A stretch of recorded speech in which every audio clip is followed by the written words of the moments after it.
Markiplier's debut film Iron Lung was just released in theaters this past weekend, and after 3 long years of production and 3 teaser trailers, I am proud to say this film was an incredibly ambitious and, in our opinion, successful adaptation, despite the original game having very little to work with. Welcome to Starlite Studios, a new channel dedicated to creating comprehensive reviews on your favorite movies and TV shows. Normally, our reviews are split into 2 sections: video essays and podcast episodes, both of which you can find on this channel. But in today's special episode, we'll be combining both of these episodes into one video, the first half being the video essay with no spoilers, and the second half being our podcast episode with spoilers.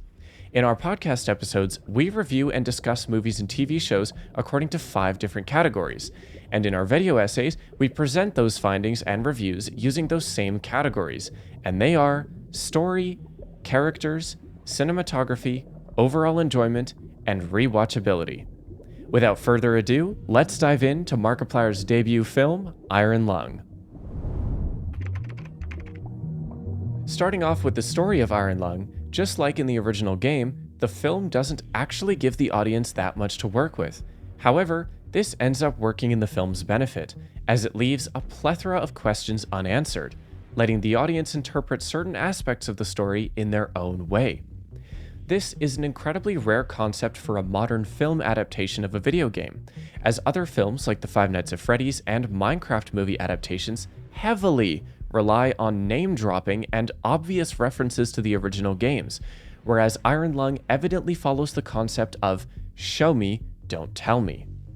This film does also make it clear that it is not trying to correct or change any issues from the original game.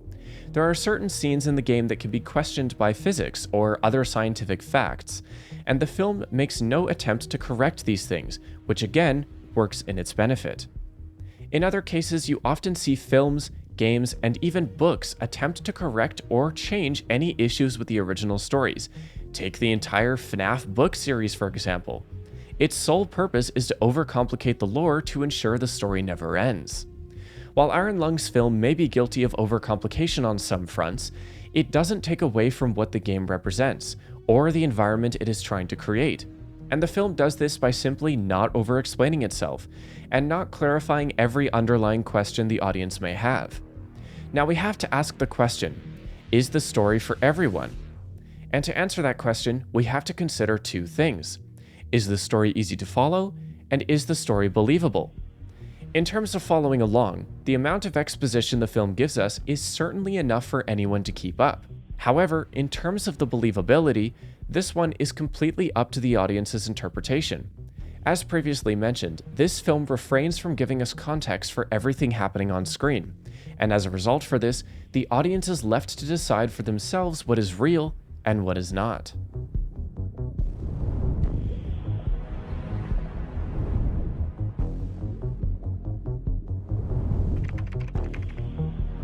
Next up we have characters, of which there are surprisingly few in this film.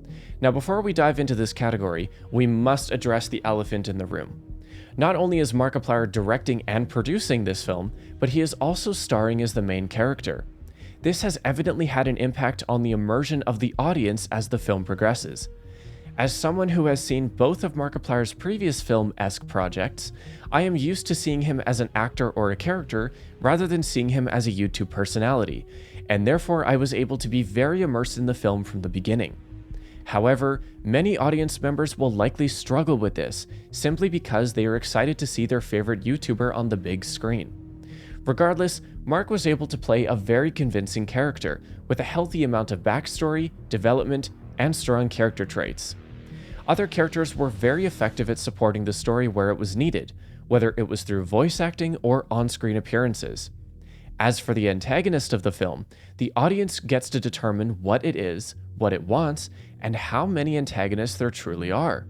The concept of not fully explaining everything about the film's antagonist is a solid way to expand on a video game that thrived on pure mystery, and this is yet another choice that greatly benefits this film adaptation. Now you may be thinking this character analysis is both incredibly short and generic. However, I assure you that on normal episodes, we will be doing deeper dives into characters, but on this special episode for Iron Lung, we are avoiding spoilers in this section of the video. If you're interested in hearing our thoughts on the characters, stick around for the second half of this episode, where we discuss them in detail during our podcast recording.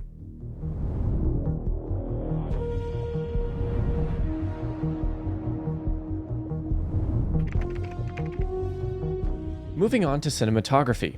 This film is an incredibly groundbreaking project for Mark in terms of quality and production. After watching his previous film projects and seeing his creativity evolve from the first project to the second, I was thrilled with the amount of care put into both the visuals and sounds in Iron Lung. As an audience, we had already gotten a taste of the style Mark would use in this film from its original teaser trailer, which depicted his version of the submarine's interior, with its eerie lighting and honestly stunning camera quality. While many players and viewers of Iron Lung's gameplay have commented on its lackluster visual quality, Mark clearly saw the potential for stunning visuals in a film adaptation and delivered a breathtaking visual experience for the audience. In the original game, the sound design was the primary threat to the player throughout the experience, as it was able to keep tensions high during the entire playthrough.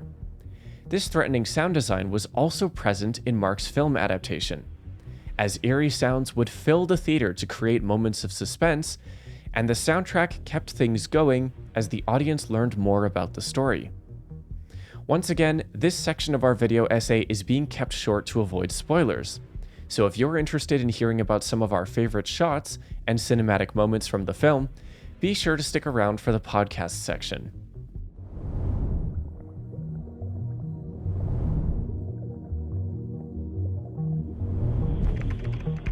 Our next category is overall enjoyment. This is where things start to get complicated for Mark's debut film.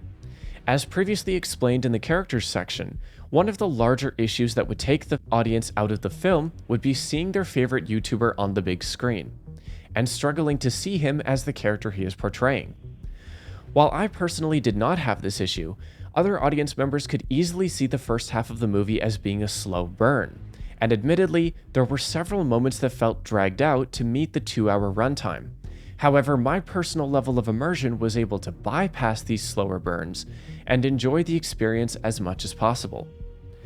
Regardless of my own viewing experience, the slow burn feeling is definitely one of the film's weaker points, as most science fiction and horror films tend to keep things moving without dwelling on a particular topic for too long. However, it is understandable that Iron Lung would be a slower film, as it keeps the audience with Mark in one location for the entire runtime.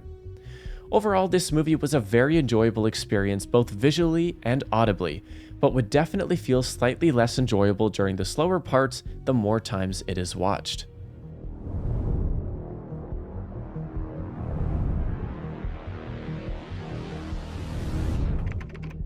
And for our final category, we have rewatchability, which also goes hand in hand with memorability.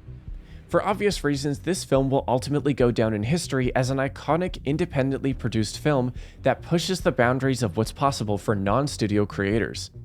It will also be remembered as an incredible film adaptation of a video game that didn't rely on name-dropping or constant references to immerse the audience in the film's environment.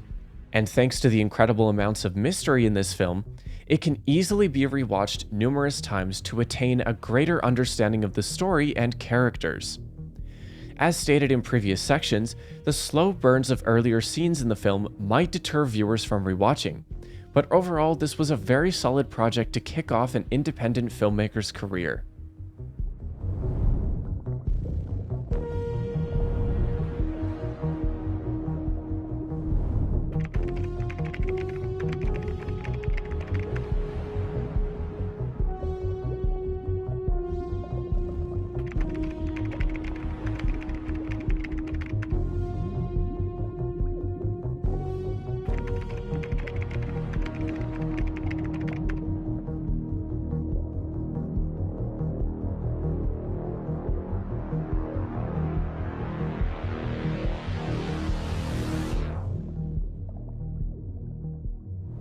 Hello, and welcome to the podcast section of our review of Iron Lung. I'm going to quickly go over our intro again, just so we all know what's going on, and then we're going to get started. So, welcome to Starlite Studios, a new channel dedicated to creating comprehensive reviews of your favorite movies and TV shows. Normally, our reviews are split into two sections, video essays and podcast episodes, both of which you can find on this channel. But in today's special episode, we'll be combining both of those episodes into one video, the first half being the video essay with no spoilers, and the second half being our podcast episode with spoilers, which is this section. In our podcast episodes, we review and discuss movies and TV shows according to 5 different categories, and in our video essays, we present those findings and reviews using those same categories. And they are story, characters, cinematography, overall enjoyment, and rewatchability. So without further ado, let's dive into Markiplier's debut film, Iron Lung. Okay, so starting off with our first section, the story. So what did we all think of the story of Iron Lung? I was, maybe this is because I was busy taking notes while watching the movie, which don't recommend, by the way. Like, do not, not for the first time. There were a lot of acronyms like Eden and the COI or whatever. COI, I didn't know what the hell any of that was. Most of the time, I find for films like this, whenever lots of sci-fi films love to do acronym stuff all the time. You just got to ignore it and put it in the back of your mind, unless if they literally spell out exactly what that means. Because all we need to know about the COI is it's like their organization. That's all we need to know, right? Because they don't explain anything else. Exactly. Yeah. But yeah, they do that in a lot of different sci-fi movies as they abbreviate literally everything. I think, like, kind of piggybacking off of that, like, I think there are parts of this movie where, as someone who obviously we watched through the game before, we watched Markiplier's play through the game the day before, and when that was brought up, I found it quite jarring because I was going to it like thinking I knew the basic premise, and then all of a sudden we get introduced to these kind of organizations that were not at all in the game. So I'm not saying it was an issue, but it was just something that I thought was kind of like, oh whoa, okay, there's like factions and there was some big event that happened, and there's a lot more. There's a lot more to it than what the games would suggest. So I think, at least just by what we watched. So I would say, like, I think one thing I'll say I think is quite good about the story is that I don't really think you need to have played the game at all to actually understand what's happening. I agree. Absolutely honestly, not. They're completely separate. Yeah, they are. There's not any like mentions of stuff like they don't just like name drop stuff and then never explain what that is. You know what I mean? exactly. Which happens in a lot of adaptations where they just say something, you're like, what? Okay, and then obviously the people that have watched the games will go like, oh my god, that's the thing. But it's like. But then, as a normal audience member, you're like, what the fuck? Like, for example, when I watched the Five Nights at Freddy's movie, right? I remember there's a bit near the end where Elizabeth exposits like William Afton as the main villain, and I remember she's like, his name is William Afton, and it's like, as a FNAF fan, you go, oh my god, it's William Afton. But then, as a normal viewer, you're like, why is she saying that as if William Afton is just such a like incredible figure in history? It's like William Afton. It's just a generic name. Do you know what I mean? And it's like there's not really that in this movie, which I think is really good. I agree. There were a couple things I wrote that go along with that. One thing that I wrote is the flashbacks to Simon's past help shape the character's current situation, but also it doesn't really rely on that, which I found to be really nice. That we were still able to see what this character was doing, the situation that he was in, and we could kind of sympathize with why he's acting the way he's acting, feeling the way he's feeling, whatever, based on the situation that he's in and the exposition that we got at the beginning, which I will say, the exposition monologue, like top of the film, made the story, like just that alone made the story pretty simple for anyone to understand if you really wanted to. If you were paying attention and you heard what they were saying, everything that happens, if you're listening, makes sense. Yeah, I remember like that was one of the things that I joked about, I think, before we went to the movie, was that I bet there was going to be like a really terrible bit of dialogue where they were going to exposit a bunch of shit, and then you're like, why the fuck are we saying this? Like, everyone should already know this. But I think the way that they actually did it in the movie with having them read off of that whatever they had, like that narrator talking about it at the start, it was done in quite a cinematic way, and I thought it was actually really, really cool. And it wasn't just them being like, there's Eden, there's the COI, there are these organizations, there's someone someone blew up somebody else, and then they're going into these planets because they were going to, what I mean? It's not like they're just like dumping stuff at you, and as an audience you're like, what the fuck, whoa, whoa, whoa, whoa. It's like they do it in like a very cool way at the start that's very basic, very simple, and then we get introduced to the other elements slowly in ways that I think is much more natural, and it isn't just a case of them mentioning a bunch of names and then being like, okay, by the way, there's this thing and this thing and this thing and this thing. Do you know what I mean? I And agree. I think they did a Based great on job in the what opening I've narration. heard about like the FNAF movies, and like what you just said, it was a lot of the same thing that they did with the stupid Minecraft movie, where they're just trying to plug as many references to the game as they can to get the audience going, and like that's how they were doing it. Whereas in this movie, it was very clear that Mark's direction with this movie was to make a cinematic of the game, right? Yeah, exactly. And that he wasn't concerned with references. Yeah, exactly. References and relying on a game IP that's super popular or anything like that. And that whole take on the film is what I probably enjoyed the most about it. Yeah, like not to dwell on the FNAF movie too much, but like I remember, I'm kind of paraphrasing this, but I remember there's a part in the FNAF movie where they talk about the Springlock suits, and it's so clunkily done because they're having to set up the payoff that Springtrap is, or William Afton's going to get crushed at the end, right? Yeah. So they're like, oh, these are Springlock suits. They have like these mechanical parts that you have to wind back, and then you can get inside of it, and it doubles as a costume and a suit. Like they exposit that all in the movie for like no actual reason. Like someone just looks at one and goes, oh, what's that? And it's like, obviously, well, the reason why they're telling you that is because it's important, but in reality, in the universe, it's so like no one cares. Like, why is that being just like dumped into the movie? Like, make sure you remember that. That doesn't really happen in this movie in a way that's very clunky, which I think is very good. I think they did a lot better job at giving you information that sets up things later, but not in a way where it's like, oh, by the way, there's this thing that you might need to worry about. I agree. Instead, it's just like they'll just mention something in an offhand comment, and then you as the audience go, oh my god, that was the thing from earlier. But you don't go, oh yeah, that was the thing that they just told me everything about 10 minutes ago. That just gets thrown at you. It kind of in a similar leg. Like I got that he was a prisoner for some attack somewhere.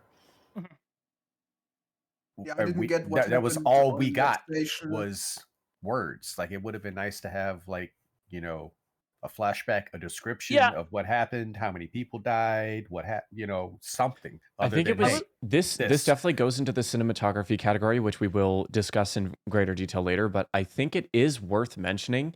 It's very obvious that it was intentional that we stay with him in that sub for as much time of the movie as possible. That he didn't want to take us anywhere else.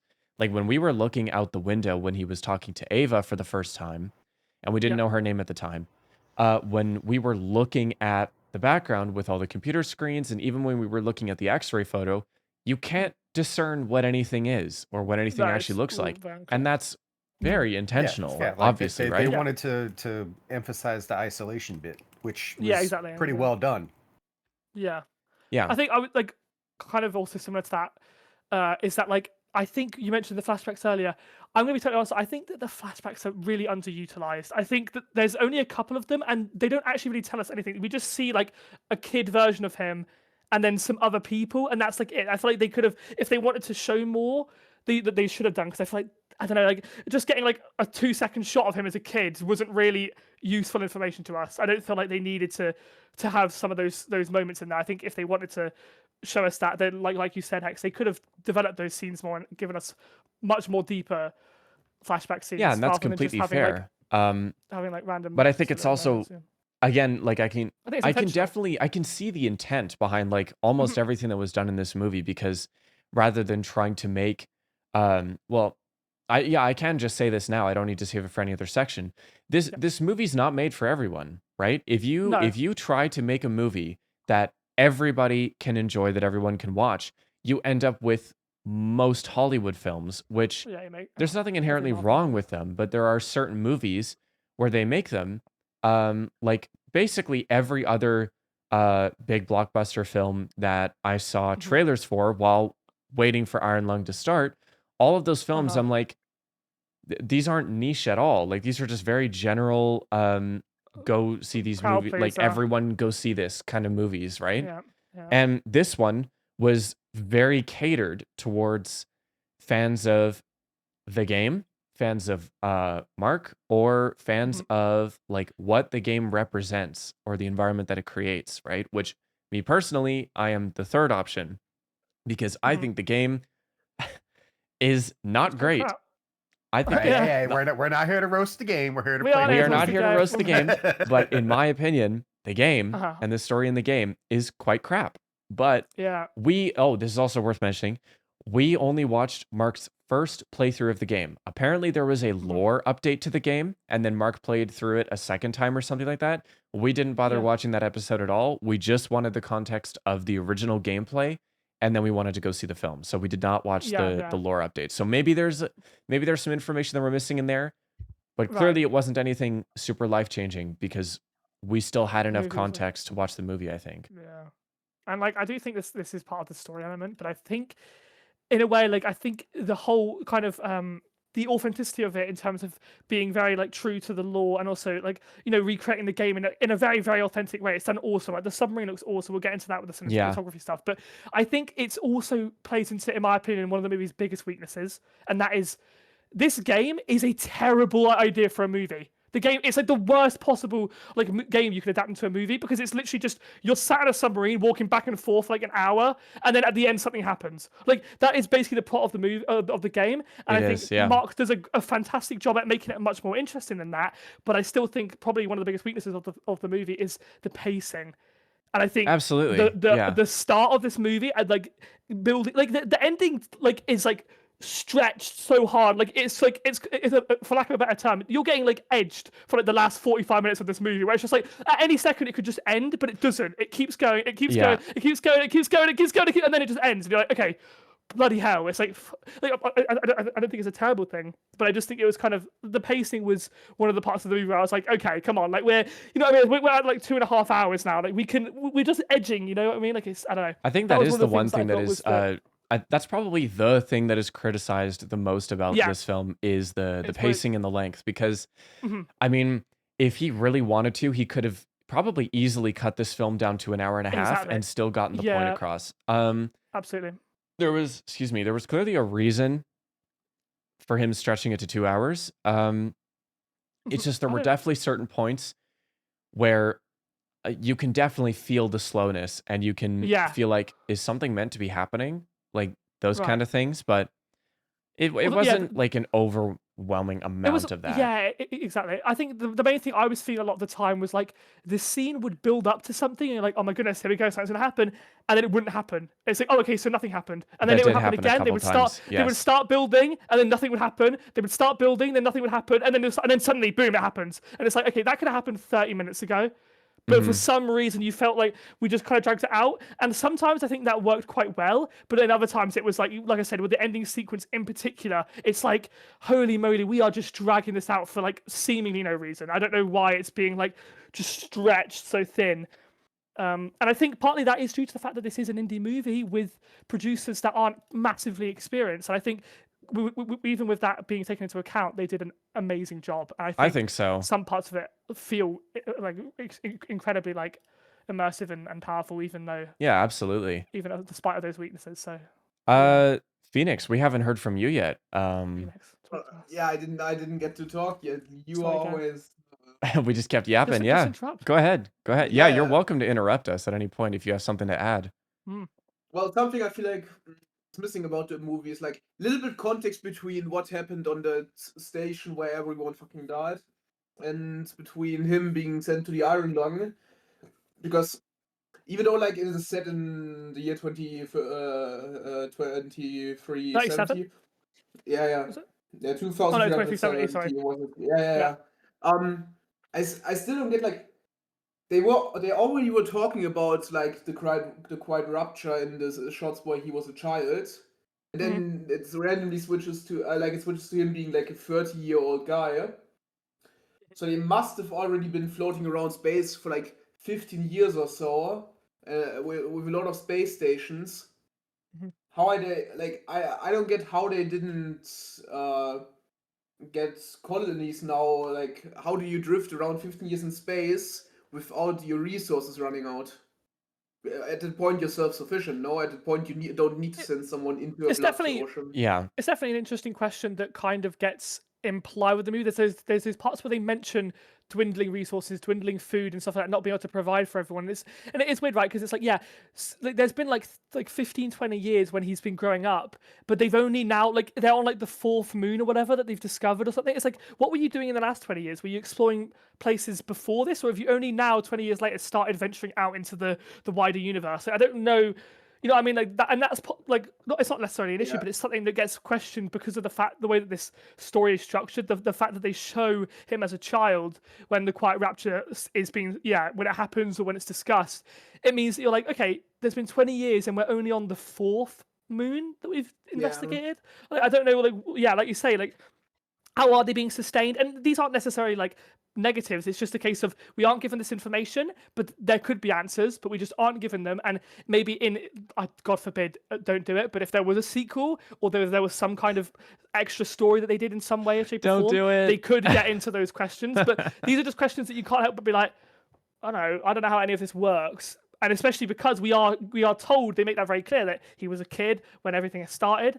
And now he's an adult. You can't help but think, well, in those 20 years, how are they alive? What were they doing?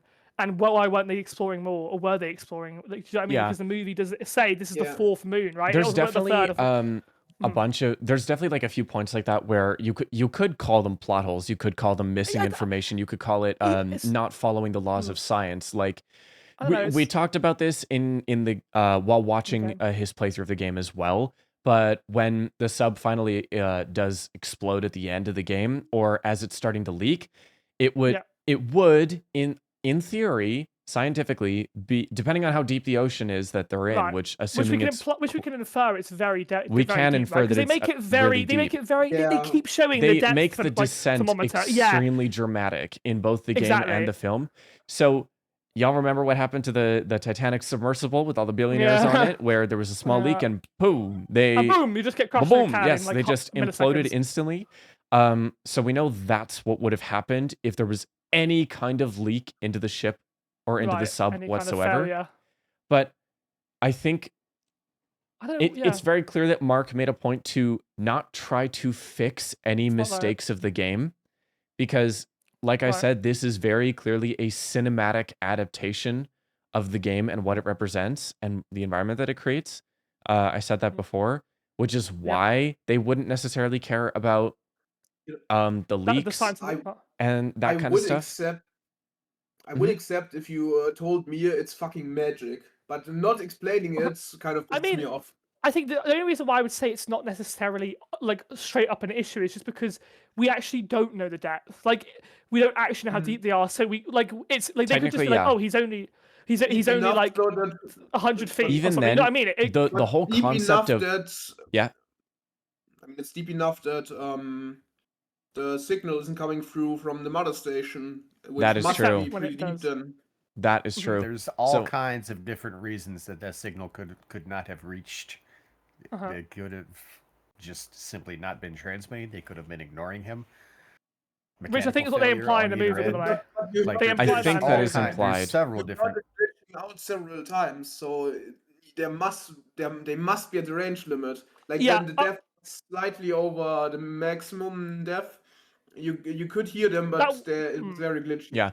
To be fair, like equivalent of no matter how the man on the TV without any evidence to support it. Yeah, but no matter how deep they actually go, going in a sub in an ocean of blood is still insane. So making that dramatic is still perfectly reasonable, honestly, no matter what the depth is. But yes, there are plenty of arguments for that issue with like that possible scientific issue of like the whole implosion thing led me to believe, and I kept thinking about this when I was watching the movie, and it was just me being like just over the top and like whatever. It was that like I was thinking like how, especially when we started learning about his backstory, it was like how much of this is just some kind of like metaphorical like just a metaphor for his life, like an ocean of blood, this idea that he's killed all these people and he's like, it's like a metaphorical interpretation of his guilt. Like, is he actually in an ocean of blood, or is this just like all in his head? You know what I mean? Like those kind of questions, because we find out that he's like an unreliable narrator, right? There are parts in the movie where very explicitly and also less explicitly where stuff happens that's not real, where he manifests stuff and he makes up stuff,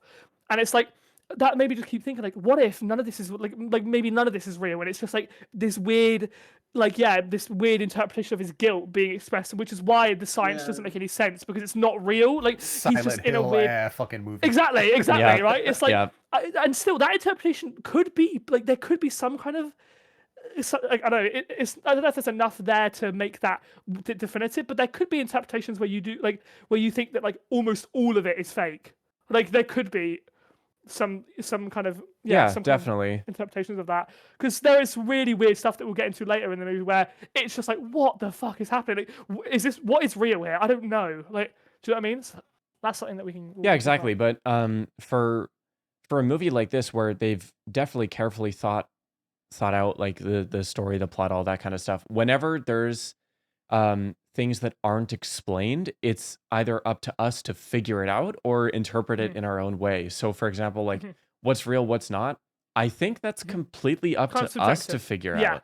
Completely. Because for the most part, I don't foresee any attempt to explain any of that, and I hope there isn't an attempt to explain that, because I don't want an answer. I want to like have my own interpretation of it. That's what makes that kind of, what's it called, like, writing special, is when you let your audience interpret it. 2028, Iron Lung 2. Iron Lung 2, starring Matt Pat and John Cena.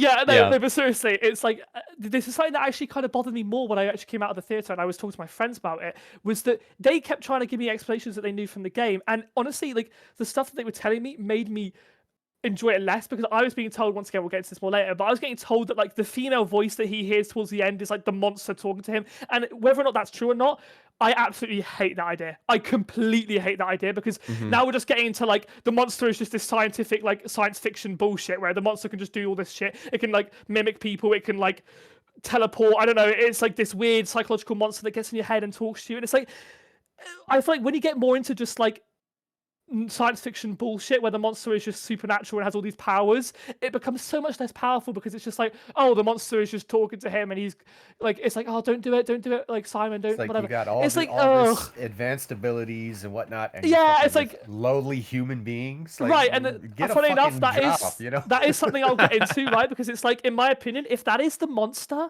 my question is, why the fuck doesn't it kill him 10 minutes into the movie? Like, why does it just get in his head and be like, don't tell the Mark, or Simon, Mark, don't tell the Mark, whatever, like, you know what I mean? Like, it gets in his head, and it's like, it's saying all this shit, and it's trying to manipulate him. It's like, why don't you just go kill him? I don't know why you're risking, like, him exposing this information. You're just being an asshole for the sake of being an asshole, and risking your own, like, I don't know, it's weird. It's really weird. I don't like I don't know if that's something like you guys will have more, you have more concrete like information on, but I don't, if that is the monster really talking to him, why doesn't the monster just kill him immediately?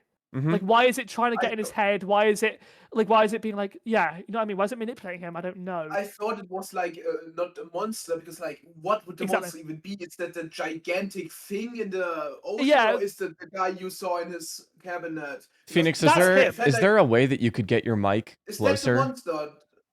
Wait. Yeah,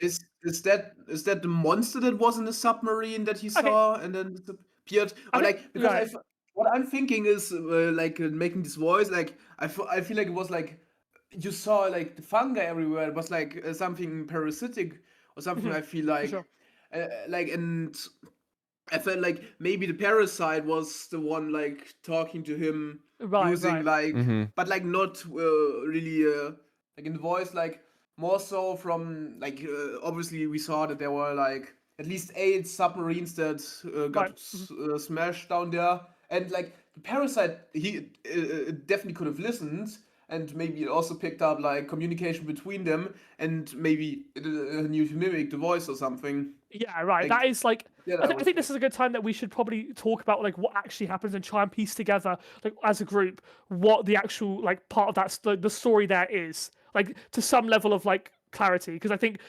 sure, just about what Phoenix has said, like, we should talk about like what actually is happening there. Like, is the monster talking to him? Like, what is the plot going on there? Do you know what I mean? I think we should talk about that. Yeah. There is a little gap that we do need to definitely address, which is that supposedly he's been out for days, and A, doesn't run out of oxygen, B, I mean, this is something that I know, like, I think about this in movies sometimes, but like, you shouldn't, but you do, whatever. He never has to take a dump. I'm sorry, but that's just like, that's just kind of unavoidable. You know what bugs me about Hex, what did you say? Space diapers. Next question. Oh my goodness. Right, obvious. No media literacy, Scooby. No media literacy. Like, we're not watching the movie. Like, clearly. Exactly, yeah. No, but, like, and then he wakes up. The oxygen. The thing with the oxygen, what bothers me most, like, sure, like, it lasted forever, but then again, there was a fucking fire. That thing must have eaten up so much oxygen in there. I mean, I think one of my biggest problems. Of all of that, oh, sorry. Like, he also went over any possible common sense explanations. No scrubber, no secondary oxygen tank. Like, yeah, he specifically mentioned both of those in the movie. He did mention those. The oxygen factor is completely contrived, and I think what's also makes it worse is the fact that Ava literally addresses it. She goes, "How are you alive?" And you're like, "Yeah, I don't know. The movie doesn't tell me. He just is alive. Like, the oxygen just doesn't run out." And there's no like, okay, maybe there is. Like, I'll have to rewatch it, but I don't think there is any like sequence to how the lights go out. They just go out whenever the narrative needs you to be like, "Ooh," and then they don't go out whenever the narrative needs you to not be going, "Ooh." Like that last light stays on for like an hour and we don't get any explanation, and then Ava goes, "How is your oxygen not run out?" And he goes, "I don't know." And see, when that happens, on one hand you go, that's just kind of the movie, just like, whatever, the story just hasn't let him die yet. But at the same time, once again, this goes back to the question of how much of this is real. Like, maybe he is already dead, maybe, like, do you know what I mean? Like, and he's just imagining, because like he's like, I don't know how the fuck I'm alive. So like, is he alive? We don't know. Like, and this is why, I think one of the good parts about this movie that was very smart by them was by having Simon, I keep saying Mark, but Simon, the actual name of the character, having him be an unreliable narrator as the movie goes by. Like, we start believing less and less of what's happening, means that they can get away with having kind of just contrived, silly like moments. Because as an audience, we can go, well, I don't know how much this is real, so we can't really just say for certain that this is bullcrap. Yeah. And I think another point I would bring up that's on a similar vein to that is the kind of speaker. It's like Felix kind of mentioned earlier, there's parts where it kind of like glitches out and they lose communication. But then at other points, they can communicate perfectly fine again. And it kind of just happens whenever they need that loss of communication. Yeah, like they just, when that happened, I was trying to pay attention to his depth meter. And I noticed like there were, I think, a couple times where he was a little bit higher. He was not at the bottom of the red zone like he was for most of the movie. I don't remember if that was consistent or not. I don't remember. Probably, I don't know. There's possibly a small chance that the red represents something about no communications or like no signals or something. Like, there's a chance that's what that means. But I personally was not paying enough attention to every time it happened. Exactly. So I wouldn't have a clear answer for that. I mean, obviously having the communications break is going to be a great like narrative tool, but it's just a case of, if you're going to do that, don't make it just arbitrary. Like, please show us, like, give us just like literally the first time it happened, they could just be like, he could be reading the manual, he could be looking at the depth thing, and it could be like he could see it written there, like, oh, when you get to this point in depth, when you get to this distance, whatever. Like, they could add an explanation that they could have then used as kind of dramatic payoffs later on. Like, for example, when he has to go retrieve the whatever it's called, the black box, is that what it's called, near the end, they could have had it be like, oh, we can't communicate to you now because you're too far away. Like, they could have done something like that and made it like an actual like tool, but instead it's kind of just whenever they need it to happen, it just happens. Oh, there is one story point that I do want to clarify, and it was on Hex's list, and Hex said something about he was alive for days, and then as soon as Ava is on the line with him again, she's like, you have 30 minutes. I did want to clarify, because I saw that on your notes. That is not about his oxygen. That is related to... I know it wasn't his oxygen. It's okay. Like, you say he should be dead because he should have used his oxygen up by at least a day and a half, 2 days, if you're lucky. And I mean, and then you give him, you have half an hour. It's like, well, where the fuck did that number come from? Like, well, no, but that's solely based on where she's going to be and how long she's willing to wait to see if he can grab the box. If he's not back, she's just leaving. And she just assumes that he didn't make it. Or whatever. But Ava's a weird character. Backtrack to your having a note or something in the the operation manual or whatever. They do show that thing was so fucking redacted. It might have been in there at one point. Right, it's like the Epstein files where like they just like it's just like yeah, the manual being like, redacted. There is a reason for that. Otherwise, they wouldn't do it. I'm trying to think why. But I think, let's be honest, it's probably just there to give the audience and the characters less knowledge, right? That's the actual reason. Maybe, but because they also lie to him a whole bunch, right? They do, right? But then when you try to think in universe, why would that happen? That's where you're like, I don't know. Yeah. I don't know why. Well, because there's also a computer that he doesn't have access to, and he didn't know was there until somebody. And also, it isn't in the game. Well, until he opened up the panel, and then saw the note that said "cross the wires." When he did that, the computer started working. So I think they deactivated the computer in the thing, in the sub, so he couldn't use it at all. Then when he crosses the wires, it's working. Then he tells them about that, and then she's like, "You're not even supposed to be able to," or like something like that, right? Yeah. And then all of a sudden he's like, it tried to connect to this other ship. Then like that's where that whole part of the story came from. And yeah. But yeah, I think something about the something about the speakers too. There was at 2 points there was that weird voice coming from somewhere. I would assume, at least I assumed it was the mothership, and something bad happened on the mothership. I don't even know what the voice said anymore. I couldn't even make it really out. Yeah. Wait, what? This one generic voice who repeatedly said the same thing. What did they say? I don't it was an alarm of some sort. Yes. Yeah. Oh, what the whole failure. That one. Yes. Well, that was just the ship. The communication. Wait, did it say hull failure? I think it was hull failure. Yeah, hull failure. Which is like maybe the hull of the submarine. Something like that. It was that kind of alarm going off right before he punches it. Reach. Yeah, exactly. Yeah, I said that. I was like, exactly. That what are they trying to say there? Right. Yeah, now my English knowledge is not elite enough to make that's I think that was definitely supposed to be a thing where like he understands what it's saying, because he can also see what the problem is, but that we as the audience are supposed to feel just the annoyance that he feels from that right before he punches it. Like we get sick of hearing that by the time he gets fed up and whips the thing. And also, it's important to note that once again, that's also kind of one of those things that gets brought up, but never is actually an issue. Like that happens really early in the movie. They're like hull breach, and then there's like 2 hours where the hull is not an issue. So but once again, we then find out that he didn't actually break it. Right, that's one of the big kind of plot twists. Is that it was in his head. He didn't actually break it. So it's like, is that actually coming through the speaker? Is he actually being told that? Because if so, then realistically, if you get told that the hull has been breached, like reality, you're probably dead in about like 10 minutes. Like I don't know, like that's a really big problem. Yeah, like something has entered the ship. There's been a leak. There's been an attack. Whatever.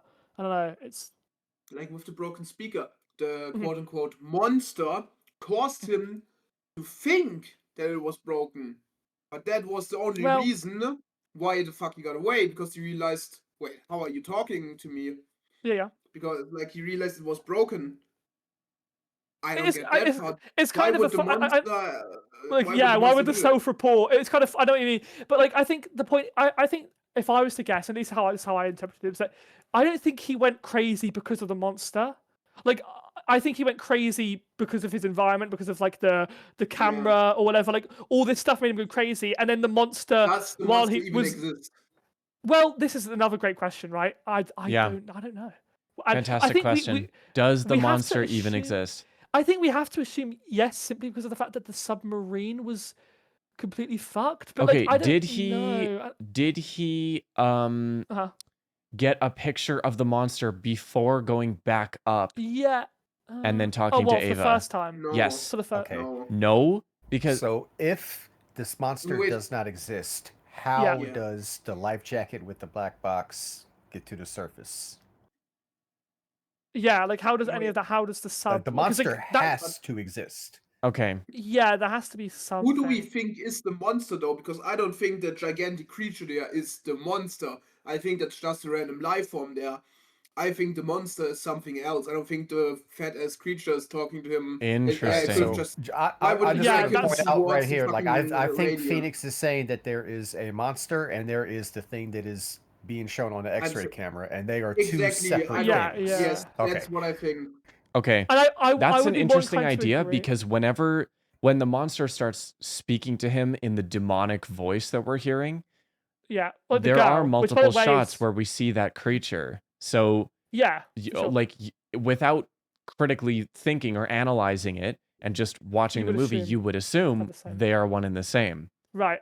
But once again, this kind of plays into what I was saying earlier about one of the things that I didn't like when I was talking to my friends. It's like, I just hate the idea that the monster is just got supernatural powers and is talking in a girl voice, which presumably is the voice of the, well, we know for a fact is the voice of the girl that was killed on the voice of the purple SM8. from the other ship, yes. Yeah, we know that because he listens to the voice recording, so she's going crazy. So we know that is her voice and it's kind of mimicking her, supposedly. But I personally, I just hate that idea. Like, I'm not saying it's a problem, I'm just saying I hate the idea of just a monster being a supernatural being that can mimic voices and is getting in people's heads. And once again, it goes back to the question of if that is the monster, why doesn't it just kill him? Like, why does it drag it out so long only to kill him at the end? Like, why is it saying, oh, don't tell them? It's like, if you just killed him, he couldn't tell them. Yeah. Like, why are you like manipulating him? Why are you? And if your answer is just it's an evil bad guy that's wanting to troll, then you're just it's just a terrible terrible answer. Isn't it? It's about the journey, not the destination. Okay. A motivational quote where people just go on a road trip to drive. They don't have a specific destination in mind. Maybe this monster is just like, I'm gonna fuck with any living thing that comes into my little fucking section honestly, of the I ocean. could see that. I could see that, but then it made the most stupid mistake. Like, no. Well, yeah, it's just contrived bullshit. And there was at that point. and you have sentient shit coming to you, trying to fuck with you. You're fucking and you don't want that information. Well, yeah, by the way, the movie makes it very clear. Killing them instantly. You're not just killing them instantly. Like, if you want the thrill of the hunt, you'll get the thrill of the hunt. Well, sorry.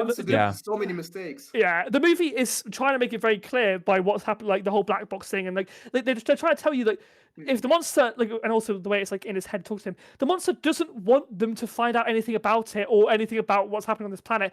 And it's like, I'm sorry, but if the argument is just, wow, we're very lucky that the monster just decided to mess around. Like, we're lucky that the monster just decided to play with its food and not just go, I'm gonna kill everybody.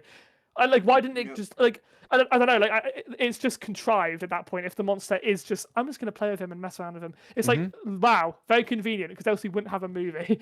Yeah. It's like, okay, I don't know. Okay, but like I said, ahead. That's where, that's where it gets into the whole. Is it real? And that's why that's one of the things I love about this movie is I don't think a lot of it is real. And if you think a lot of it isn't real, then certain things don't need to make as much sense and things can become much more open and I think I don't want that question answered, like what we were saying Absolutely earlier. not. Like we don't want the answer to that. We want to just be able to think on it ourselves and use the information that we have and what we remember about the movie to determine that ourselves. I'm going to skip ahead to one more detail that I noticed, which was that as the climax of the film was happening, it seemed slightly sudden that Simon would suddenly embrace being called the Butcher. Because remember, he was like, you want your butcher? Whatever. And I was just like, wait, what? You've been denying it this whole time. And now all of a sudden you're like, you want your butcher? Come get it or whatever. Yeah. And that reminds me of this one play that we had to do a project on in university. And the play is called Boiler Room Suite. And in it, there are two people that are trespassing in a hotel's basement boiler room. And then they get caught by the janitor at some point. And then the two of them are kind of living there in the boiler room, and then the janitor's trying to kick them out. And then at some random point in the play, the janitor just switches up and he's like, okay, I'll help you guys instead. Like, where on earth did that come from? And I even actually brought that up during my presentation of whatever project it was on that play. And the professors even agreed with me. And I was like, see, what is that? That's exactly how I felt when Simon said, you want your butcher. I was just like, where did that come from? Like, actually. I mean, the build-up rage and him being done with shit around him. Yeah, if you get treated like a criminal for a long enough period, you're going to start to act like one. Yeah, I guess. Yeah. Personally, I know what you're saying, but personally, that didn't jump out to me as much either because he gets and also he's going crazy and like it gets to that point where he just goes over there, he's like, yeah, fuck it, fuck all of you guys, I'll show you the fucking butcher, like, you know what I mean? Like he's not saying he is the butcher, he's just being like, I'll show you the butcher, like, he goes crazy, whatever. I think it's not an issue, but I know what you mean. It's like at the end he just goes completely over the edge and he's just like, you know what, fuck it, I am the butcher, fuck you guys, like, I know what you mean. It's like, I don't know. There's a lot of factors that contribute into that, but yeah. Overall, Yeah, let's sum this up. We've already been talking about the story for almost 40 minutes, and I wanted this whole thing to be under an hour, which it now will not be, but that's totally fine because there's a lot to discuss. Yeah. So let's wrap it up. Overall, do we enjoy the story of Iron Lung? I'm a yes. I enjoy it, but I think there's questions that. But there's questions. Yeah, there's questions. Yes. There's questions that could not be an issue based on, once again, how much of it is real and how much of it's fake. But like you said, I don't want them to reveal that. But there's questions that get raised there, like I said, with the monster's motive, with like some of the contrived stuff with the oxygen, all this stuff that weakens the plot if you take it literally. And that is something that's difficult to grapple with because it's this unreliable narrative aspect. Fair enough. I found it enjoyable. There were parts that could have been much better. There were parts that could have been a little better. Parts that were a little too overdone, and then parts that are just like, what the fuck? Why is this here? But that's any movie. Pacing stuff, for sure. So yeah, that is any movie. There's no such thing as the perfect story for this kind of thing. But I mean, he didn't really have a lot to work with. He did not, and that actually, reminds me. I think that's why it's so good, is because, like, when we watched the original gameplay, it's kind of like Castaway. We did the Tom Hanks for an hour and a half of his 2-hour movie. Yeah, exactly. But with what all of us did, where all we did was watch his original playthrough, we gave ourselves like very little information just by watching that original playthrough. That didn't really help that much at all. Yeah, it really didn't. We could have probably seen the movie without watching the gameplay at all. But because we did, now we have a greater appreciation for, wow, he really didn't have much to work with, and he turned it into this. Guys, give me a second. Yeah. Give me a second. No, that's not for video stuff. But something I'm thinking of. Watch the screen share for a second. A moment from since I recently played Tomb Raider. That one moment is perfectly fitting for the movie. Searching for logic and reasons when there is none. And there is none. Okay, yes, exactly. I mean, I don't know. It's just like this is also something that I thought was interesting because this isn't in the game at all, right? Was some of the creative liberties that were taken. One of them, right, was the whole thing that the blood, like, kind of infects you and it's like a disease, right? That was an interesting thing. And like when you look back at like how Ava is shown, you realize, oh, Ava has been exposed to the blood. Like I thought they're implying that, right? Because her face is like burnt and she has like the white eye, right? So like I feel like because that's like that's something that I found was really interesting, right? Especially in the trailer as well. When you see her, you're like, oh, she looks kind of creepy. And I think what they're trying to, by the end of it, you realize, oh wait, she has been exposed to it. She's been injured by it, and it's like that's not in the game at all. That's completely made up for the movie. And you're like, it's not like an issue. It's just an interesting question I have. Like, what is that real? Like, is it actually not even necessarily that she got injured by it? Like, she was wiping it off of the fucking porthole when he came up the first time, and it's like, all right, well, that's enough to expose somebody to it. I don't know. Mask, I no guess suit, no nothing. Well, I guess you've got to get. I guess you have to get it on you, though, right? I assume you have to get it on you. I have no idea. She had no fucking PPE of any kind. Well, yeah, but like in the movie, not even a COVID mask. When he when he finds like out he's been infected, right? He takes off his bandages after he gets injured, and then he sees that his arm has got like swollen. It has all those like the buboes, whatever. You know what I mean? Like, and everything. Like, yeah, exactly. So like you have to touch. The blood has to be on you. It's not just a case of like it's like in the room with you. You know what I mean? I think you have to actually touch it. But like it kind of like burns you, and it gives like a kind of like a virus. It's weird, and then obviously at the end his arms come off when he's trying to like they get like attached to like the pipes, and he rips off it's really his arm. weird and gross. Is all of that real? It's, once again, I don't know, like because like his reaction to that is quite I don't know. He doesn't go like screaming or anything, but yeah. Once again, I don't know how that feels. I don't know. Like, obviously, he's more in shock. Which he's like, what the fuck? Yeah, and also he's also insane. So, like, once again, like, all these questions we're never gonna know the answer. Like I said, I don't want Markiplier to come up tomorrow and go, oh no, the monster's this big evil supernatural being that can talk to you in creepy voices, and decided actually I'm gonna play with my food and not kill this guy for 2.5 hours. It's like if he said that, I'd go, okay, that is shit. But obviously, that's why. I hope not that. Yeah. We don't get any of those answers. Yeah. Anyway, okay, Phoenix, but overall, what do you think of the story? Did you enjoy it? Did you think it was solid? What do you think?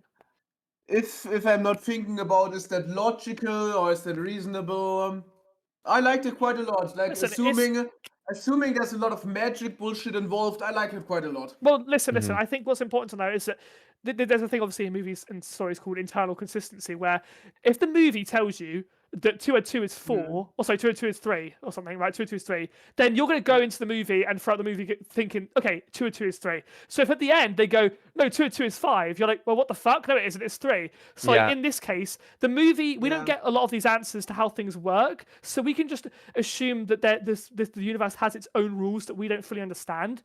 But the issue with that, and this is why, obviously, we talk about the whole like blood, like the pressure of the blood or whatever, and the whole like, the submarine getting crushed, is because we are told by the movie that we are in the like our world, like it's kind of a parallel to our universe. Like everything is exactly the same as our universe, except obviously it's set in the future and they have space stations.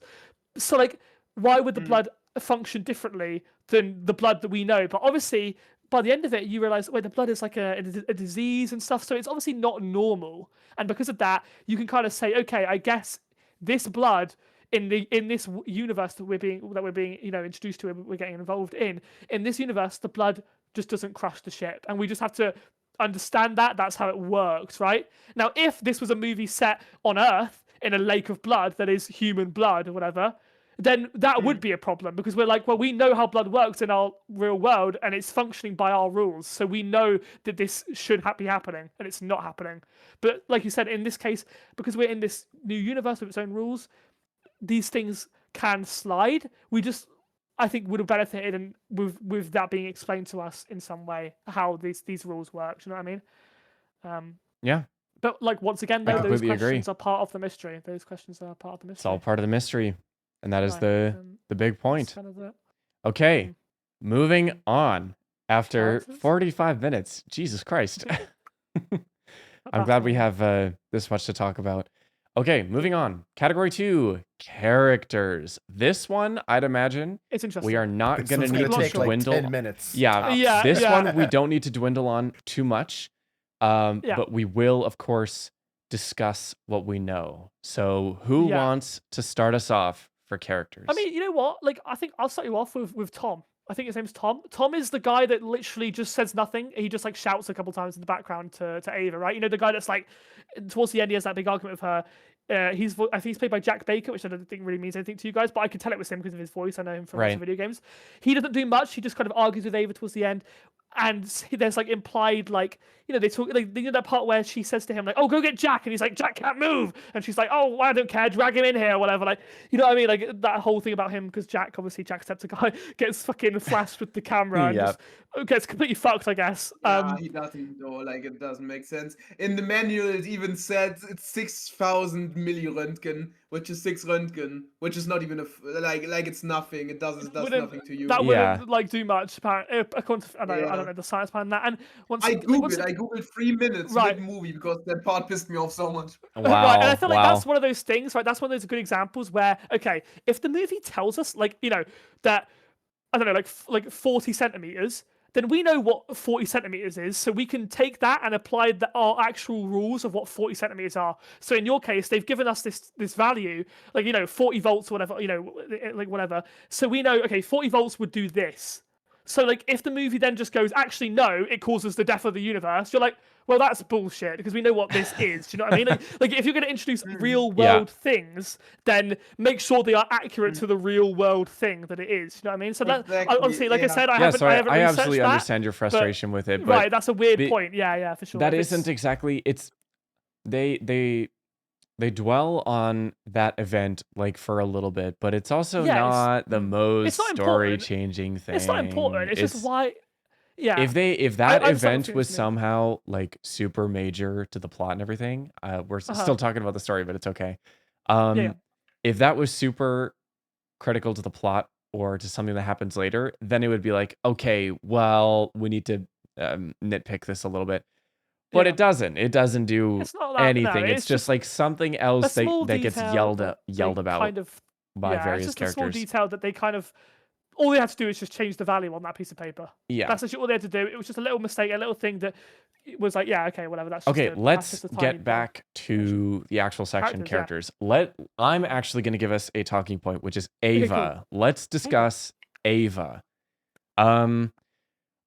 Incredible voice actress. I will say that for all the intercom stuff. Yeah. The she was really good. The tone that she was able to portray, which like good voice actors will be able to do voices that I can't imagine their actual person doing. Jack do you know Baker, what I mean? Who's in this movie, is incredible. Like he voiced like Indiana Jones in the recent Indiana Jones game. Oh wow! And he sounds like just like Harrison Ford. But it's like, and it's so weird. Like he's really, really cool. He's really, really good. Yeah. I think. But it's like when I see Ava talking, when we get to hear her talking through the glass, which by the way, if the glass is as thick as I think it is, you would not be able to hear shit through that. Too. But that's okay. I think it was still through the intercom. It was just right. It's just that she was there at the window to talk to him. Yeah, maybe. I'm just gonna again blow past that because it doesn't really change anything. It doesn't really matter. But also when she's talking to him and everything, and like the way she made her facial expressions and when she was yelling and everything. Then when we hear how dramatic she is over the intercom, it's like sometimes I couldn't really imagine her actually, like I can't imagine what she would look like while saying that. Do you know what I mean? Oh, sorry. I just want to step in here because I called Troy Baker Alex Baker. His name is Troy Baker, not Alex Baker, but whatever. Oh, anyway, yeah. I think like Mark, right? Like we'll get on to Simon in a little bit.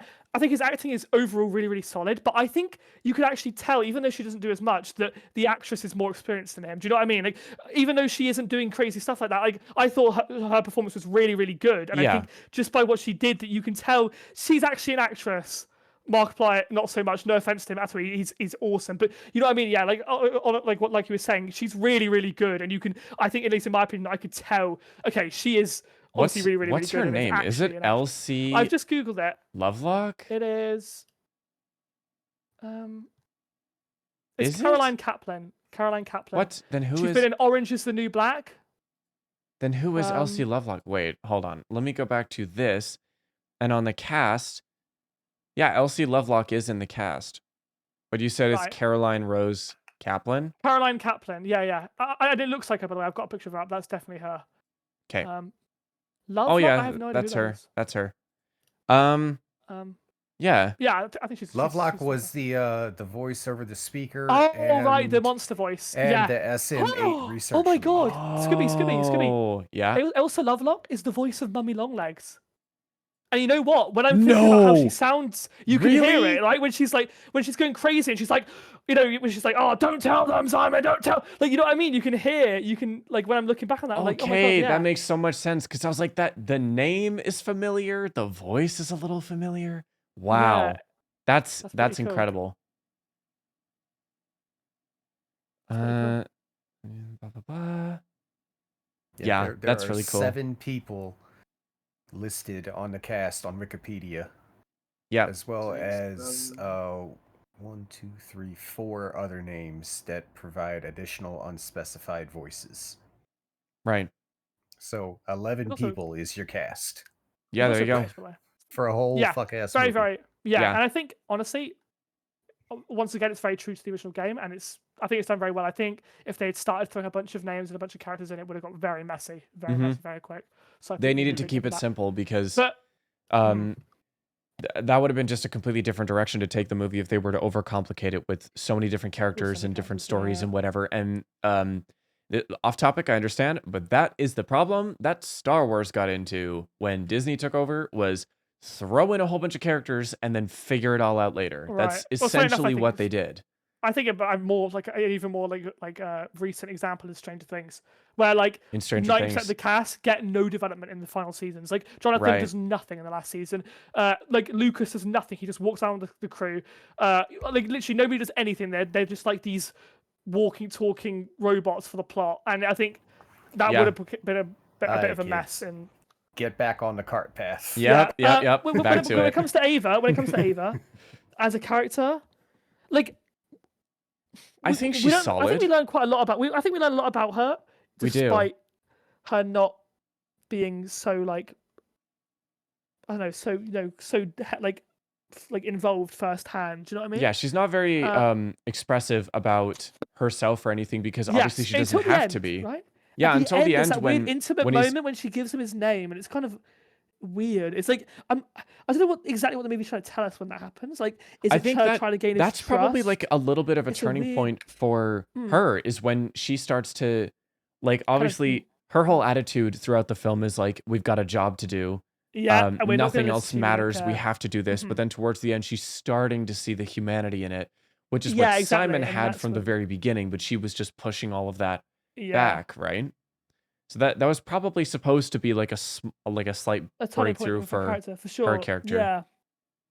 I mean, okay, I hate to go back into plot a little bit, but this actually reminds me of another thing that I thought relevant to Ava was really weird, was that part where he has to go down and use the claw thing to retrieve the bone. And then when he gets it, she just goes, oh, we don't need that. That's useless. We don't need that.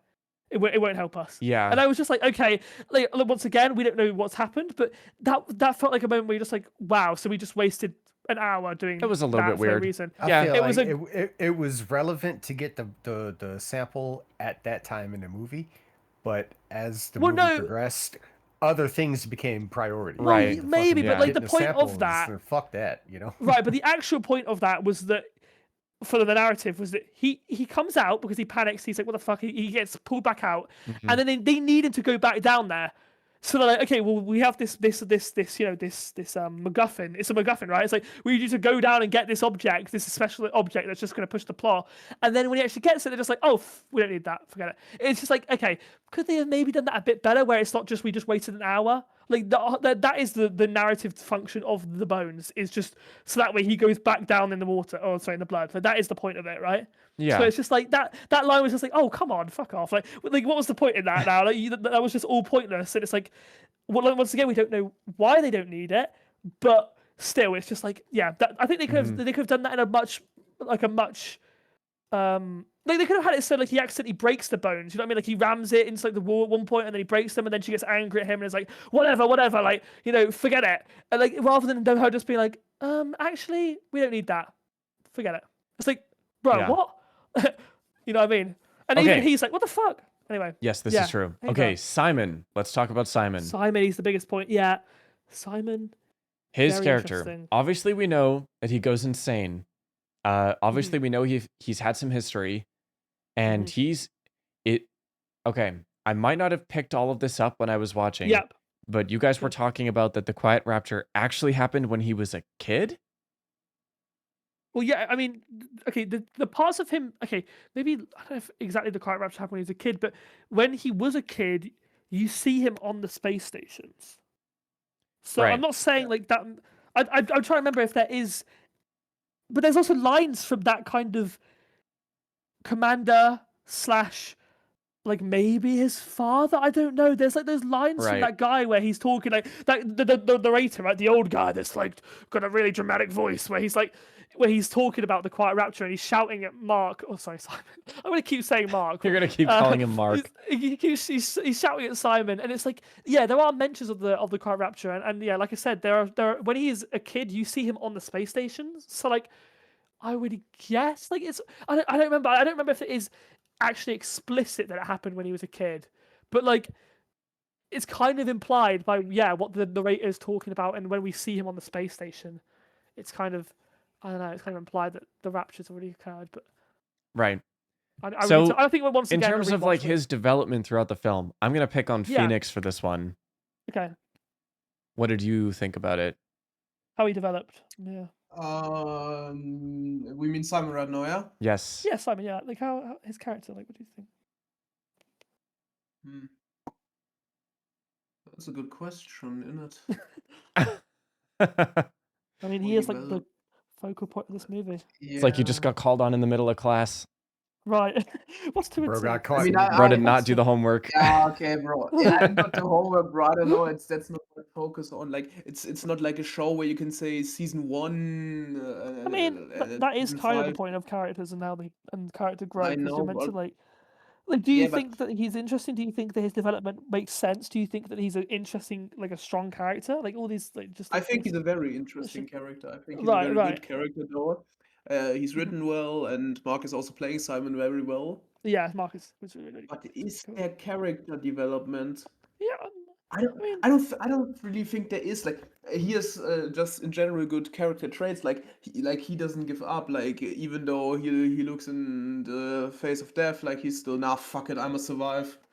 Right, but like I feel like the development that we get for him, once again, could be fake or it could be in his head, right? But like I feel like we do see development. It's just that the development doesn't really result in anything crazy. Like for example, we mentioned it earlier, the whole like I'll show you the butcher thing. Like that shows development. Like he's collapsed into this point where he is just like inhabiting this character that they've created for him. But the thing is, like obviously, like even though that is a change in his character, it doesn't actually really matter. It doesn't matter because he doesn't get to impact his turning anybody. point where he says enough is enough. But along with like the good character traits and then how he progresses and all that kind of stuff, if like even those stuff may have been in his mind, it may not have been real.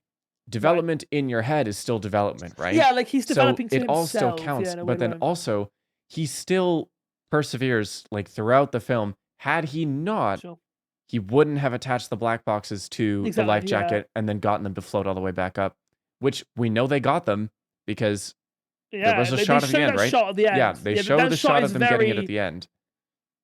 Yeah. That shot, the only thing, okay, I think that shot, yes, it is sequel bait, and that's the only problem I have but that's the only problem I have with it, but that shot is also like the quote unquote good ending. Right? Right, it's like because he in the game, himself. The ending is you die, and then they don't recover anything, right? Supposedly, the game has the bad ending. We don't know if there's multiple endings, and honestly, we don't really care. Could be, but in the movie, we get the good ending, which is he does his part and he helps them out or whatever, right? So all of like his character development leading up to that, where he's like, no matter what happens, like he knows he's done for, but he's gonna get these boxes up. I think that's really powerful, actually. Yeah. Although I will say, like his commitment to do it, right, makes sense towards the end because he's being told by Ava that they'll set him free, which probably is a lie. But the way that she's saying it is probably a lie. But it was she's always saying he's going to get his freedom. Yes. Yeah, he's going to get his freedom if he can retrieve the box. But by the end, like it makes me question when he's about to die, why does he care? Because these people have been complete assholes to him the entire story, and he completely gives up at the end of the movie, and yet still like sacrifices himself to get this information to them. There was one line that he said, and it was emphasized in the trailer too, and he said, "I just want to live. Why doesn't anybody else want that?" That's definitely like, well, it's obviously part of his humanity shining through in his character, but I think that whole idea of like he just wants to live, and he obviously would want that for others, and because like a space station blew up or something, but like he was blamed for it, but he didn't actually do it. That whole thing, like he still seems like he's not really the bad guy in this situation. Yeah, no, he's a good person, right? That's like I think that's the whole point. That's what we're meant to just gather from it. Yeah, is that he's not a bad guy. Yeah. He Phoenix, sorry, you were saying? Yeah, what was I saying? Give me a second, I need to think back. I was kind of still out. Wait, what was the whole topic right now? We're talking about his character and his humanity and whatever. Yeah. It was about his motive I know what I want to say.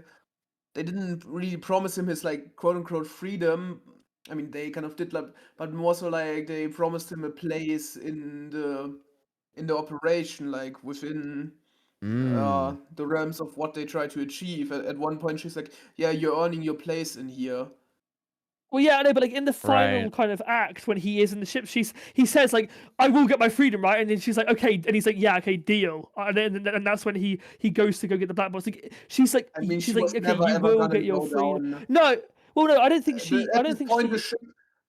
At this point, the ship probably already was compromised because we hear her getting slimed later on anyway, and like it was right. That is something that we didn't talk about, right? But we do hear her supposedly dying, right? Or am I? The ship was definitely I don't know. I'm very sure the ship was compromised. Wait, but she wanted to desperately have the information still up there in case someone else finds this. No, I'm pretty sure you're getting mixed up with with when the girl from the SM8 gets killed, because you hear her get killed in the voice messages, right? Like you hear her just go like, shit just goes like crazy. You definitely heard Ava dying. Like Ava said like, "Oh, I'm sorry, but it is so important. This information. You know how important this is. Please go down there. Please save this information." And while she's saying that, she's like you hear something happening, and it's like, you hear her getting. And then you hear her like getting slimed because afterwards we hear nothing. So, well, I like it's weird because I know what you're saying. I remember it, but I can't quite remember if it's her or if it's the voice message of the girl from the SMA. Mm-hmm. No, it was definitely her. It was definitely her. The voice message on the SM8. No, the girl was already infected on the SM8. I'm very much sure of it because she had hallucination and she said something of the figure is standing there. Like it must have been the same figure that Mark was seeing like in the early stages. Oh yeah. Okay, that makes sense. I think it's important to note that the figure that he sees in the ship, I'm pretty sure is him. I'm pretty sure it's him in the ship, right? It's him. He's seeing himself infected. in two different times, because when he's in the pilot seat and he sees the creature behind him, that's him. But later on in the movie, when he's in the back by the X-ray machine and he sees it on the seat, the dude in the pilot seat, that's definitely him. Also him. It's definitely himself that he's seeing, but he's seeing like a time loop almost. Like a time. But it's important to note that when he sees him, of course, illogical. That's more illogical. It's weird, right? Because when you see him, he's like fully infected, right? Like he's missing his arms because, of course, at the end he loses his arms. His face is all like fucked. He's got all like the pimples and stuff. Like he's like it's like him post infection. You see them 3 times. Oh no, you definitely see him multiple times. But like I'm saying, the part where you see him on the chair, I know for a fact that he's like infected at that point. He's already definitely. But like you see him once at the start when he's going like on the back of the ship where the X-ray is. Mark is scared and grabs the fire extinguisher. Nothing's there. Then when Mark is at the fire, like when Mark is at the back, he sees the creature like in the front. And it looked like fucking Vecna from Stranger Things. Oh my god! But if you pay attention, when Mark is in the back and he looks and sees the creature in the pilot seat, he slowly slinks back around the corner, which is exactly what the creature did when he was in the pilot seat. I was going to point that out. Yeah, he mimicked the behavior of the creature that we saw earlier when it turned around, when he turned around and looked back, right? Like that also was a little interesting thing that I noticed. It's like there's time travel going on, but most likely this is him just imagining and going crazy. Yeah, probably. If there's actually time shit involved, oh my goodness gracious, don't even get me started. Yeah, don't even. Time travel happening, it's just don't. Oh my god. Just don't. Well, that would be another explanation for how he was down there for days without communication and still had air. He's fucking Doctor Who. Yeah, right. Yeah. Okay.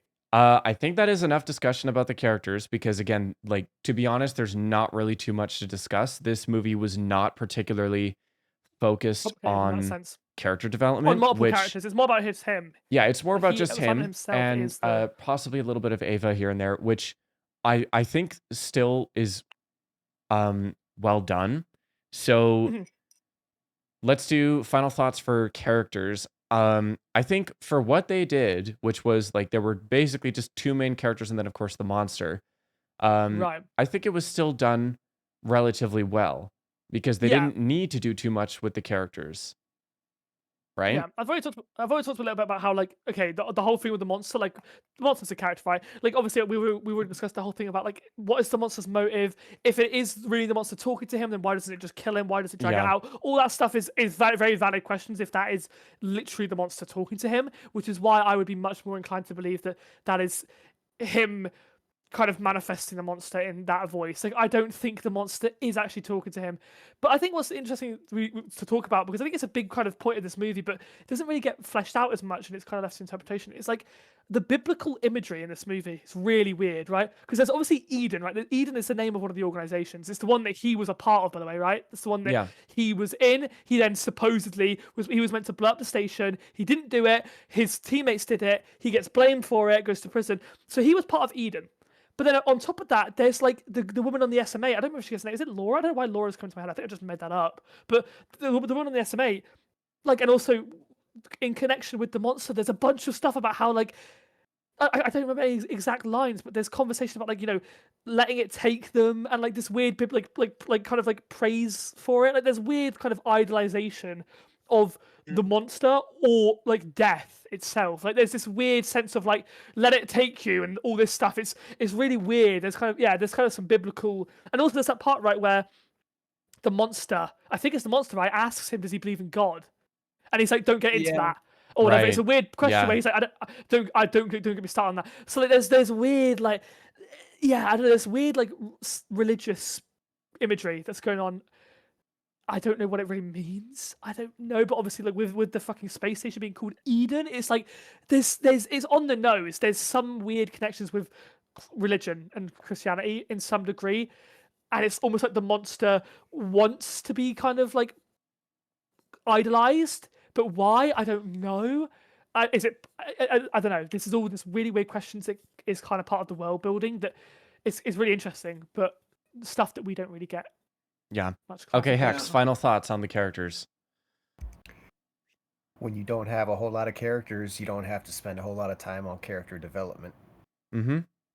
So there's like nothing to discuss. Apart from Simon, somehow really. we stretched it out for fucking 20 minutes.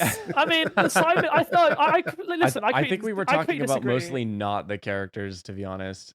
Maybe, but I think I completely disagree because I think the focal point of this movie is Simon. Simon as a character is the point of the movie. Yeah. So I think he is, he is. I think he does go through a lot of growth, and he is a very interesting character that I think is worth discussion. I think, if anything, I think him just being the only real character is one of the most important parts of the film, and I think that is something that is definitely worth a lot of discussion. I have done some external research, and there's theories that the monster is essentially like the Borg in Star Trek, where you become part of it. Right. That's definitely like implied. Consciousness, maybe it's not like implied. Maintaining your own physical form, but it's like a hive mind. It's kind of implied with the fact that it's talking through the woman. One body, billions of minds. Kind of thing. But obviously, okay, I kind of get that.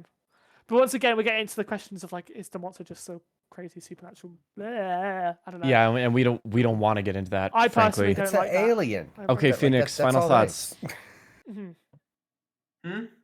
Final thoughts on characters. Caught him mid-goon again. Okay. Okay, like everyone be fucking yapping. I only hear Phoenix, and then something I can make up because Squibby is quiet, even though he's on 140%. Yeah. I don't have any more thoughts, to be honest. I think the characters were written quite well. The one guy who got flashed by the X-ray, just, I don't know, locked the fuck in. Can't be that bad. He can't be dying from this shit. The workers in Chernobyl, they would kill him if they got hold of him. Holy shit. Yep. Lock the fuck in, bro. Yeah, lock in. You got a job to do. Okay, moving on to category 3. Oh, did I interrupt somebody? What were you gonna say there? Yes, I also found the skeleton. The skeleton played quite an amazing role. And what the skeleton? Fun fact about the skeleton: Cthulhu. Everybody assumes that it's just a skeleton, but the fucking camera is an X-ray camera. What does X-rays get used for? Wait! So X-rays go through things. So but he literally picks up the skeleton. Oh, okay. Hold on. We're gonna no. We're gonna go back super quick because he rams the thing, but also we never get a full confirmation that he. See a hole in the door. Oh yeah, we see a hole in it. Ah, never mind. Yeah.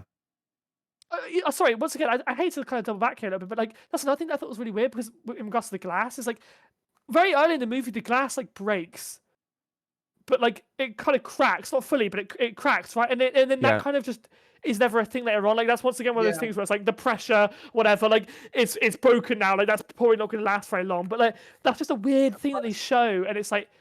Metals over it, then like he was getting that metal protective. It cracked because the shield was down, and then they put the shield up. There's no more pressure to continue breaking the glass. Yeah, I guess that's fair.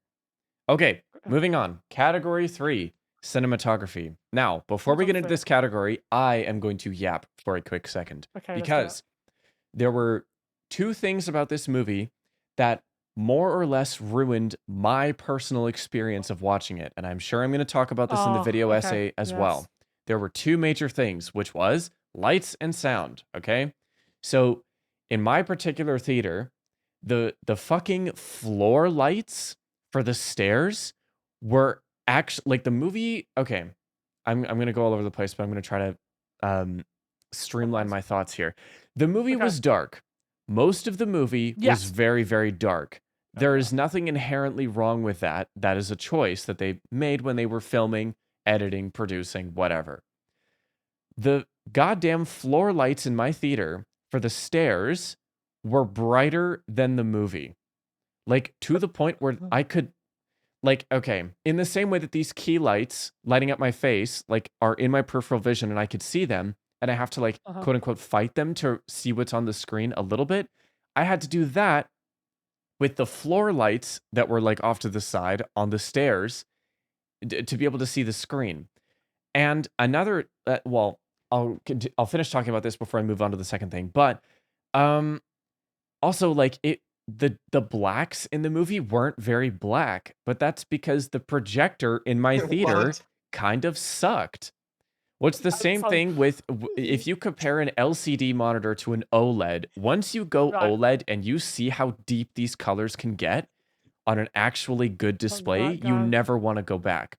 It's the same thing with projection, because now that I've seen, like, and gotten to work with, like, in my job as a technician, 4K laser projectors, and then I go see a movie at, well, I went to go see it at Cineplex, which is the theater chain in my country, like the Monopoly theater chain. They clearly do not all have 4K laser projectors, because, like, whenever it was dark, there was still, like, the gray, like, what's it called? Like, it looked gray, not black, and it was clearly meant to look dark, but the projector literally couldn't go as dark as the movie, so it didn't nearly look as sharp as I think it should have, or as it is intended to. So I'm honestly looking forward to watching it on my own screen when it comes out on demand or on some kind of streaming platform, so I can actually see the colors properly. The other thing is the sound.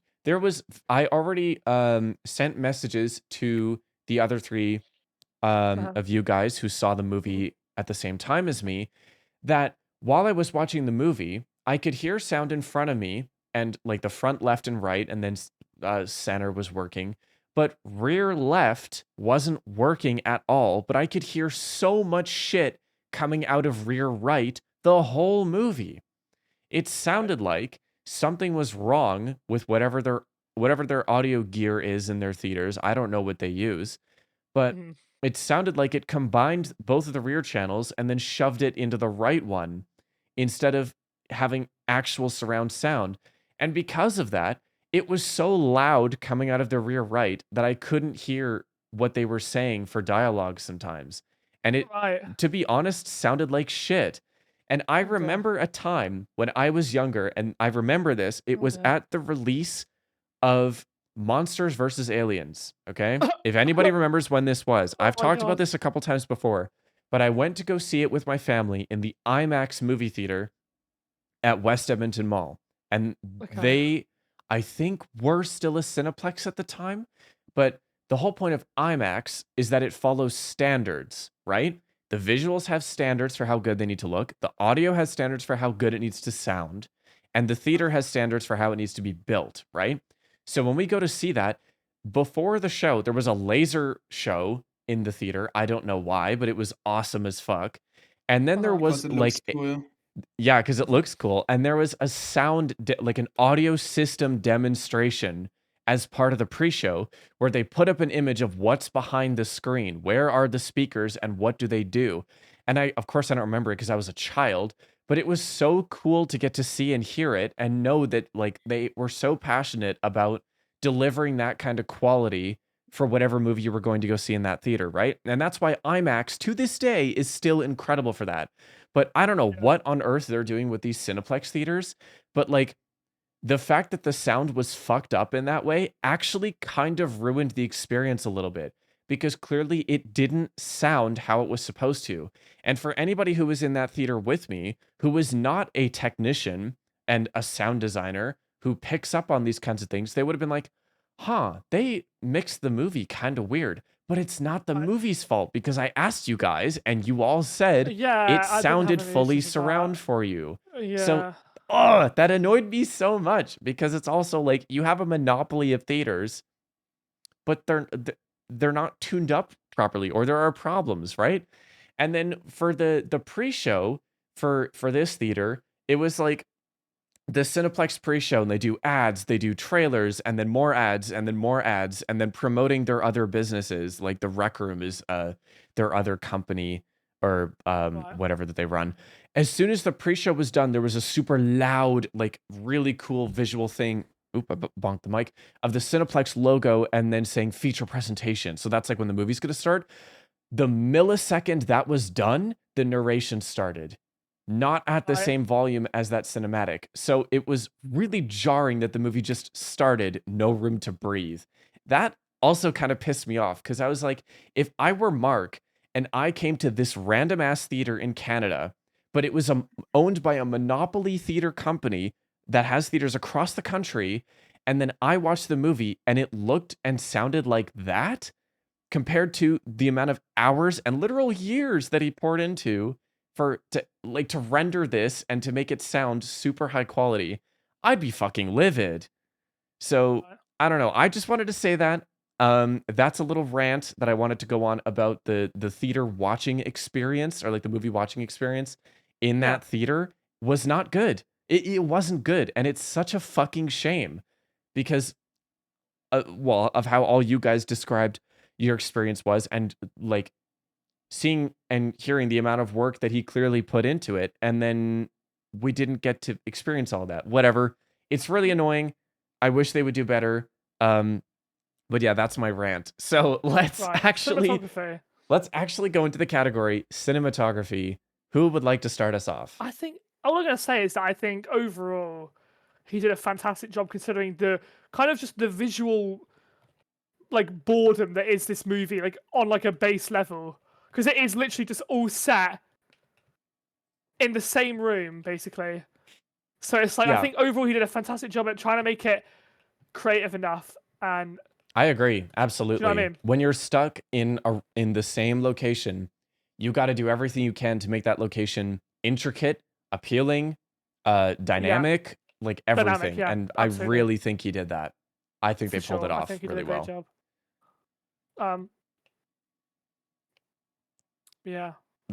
Any cool camera shots that stood out to you guys that you still remember? Good question. Me personally, I loved the camera shot when he sees the creature at the seat and it does the slow turn. I loved that shot a lot. Right.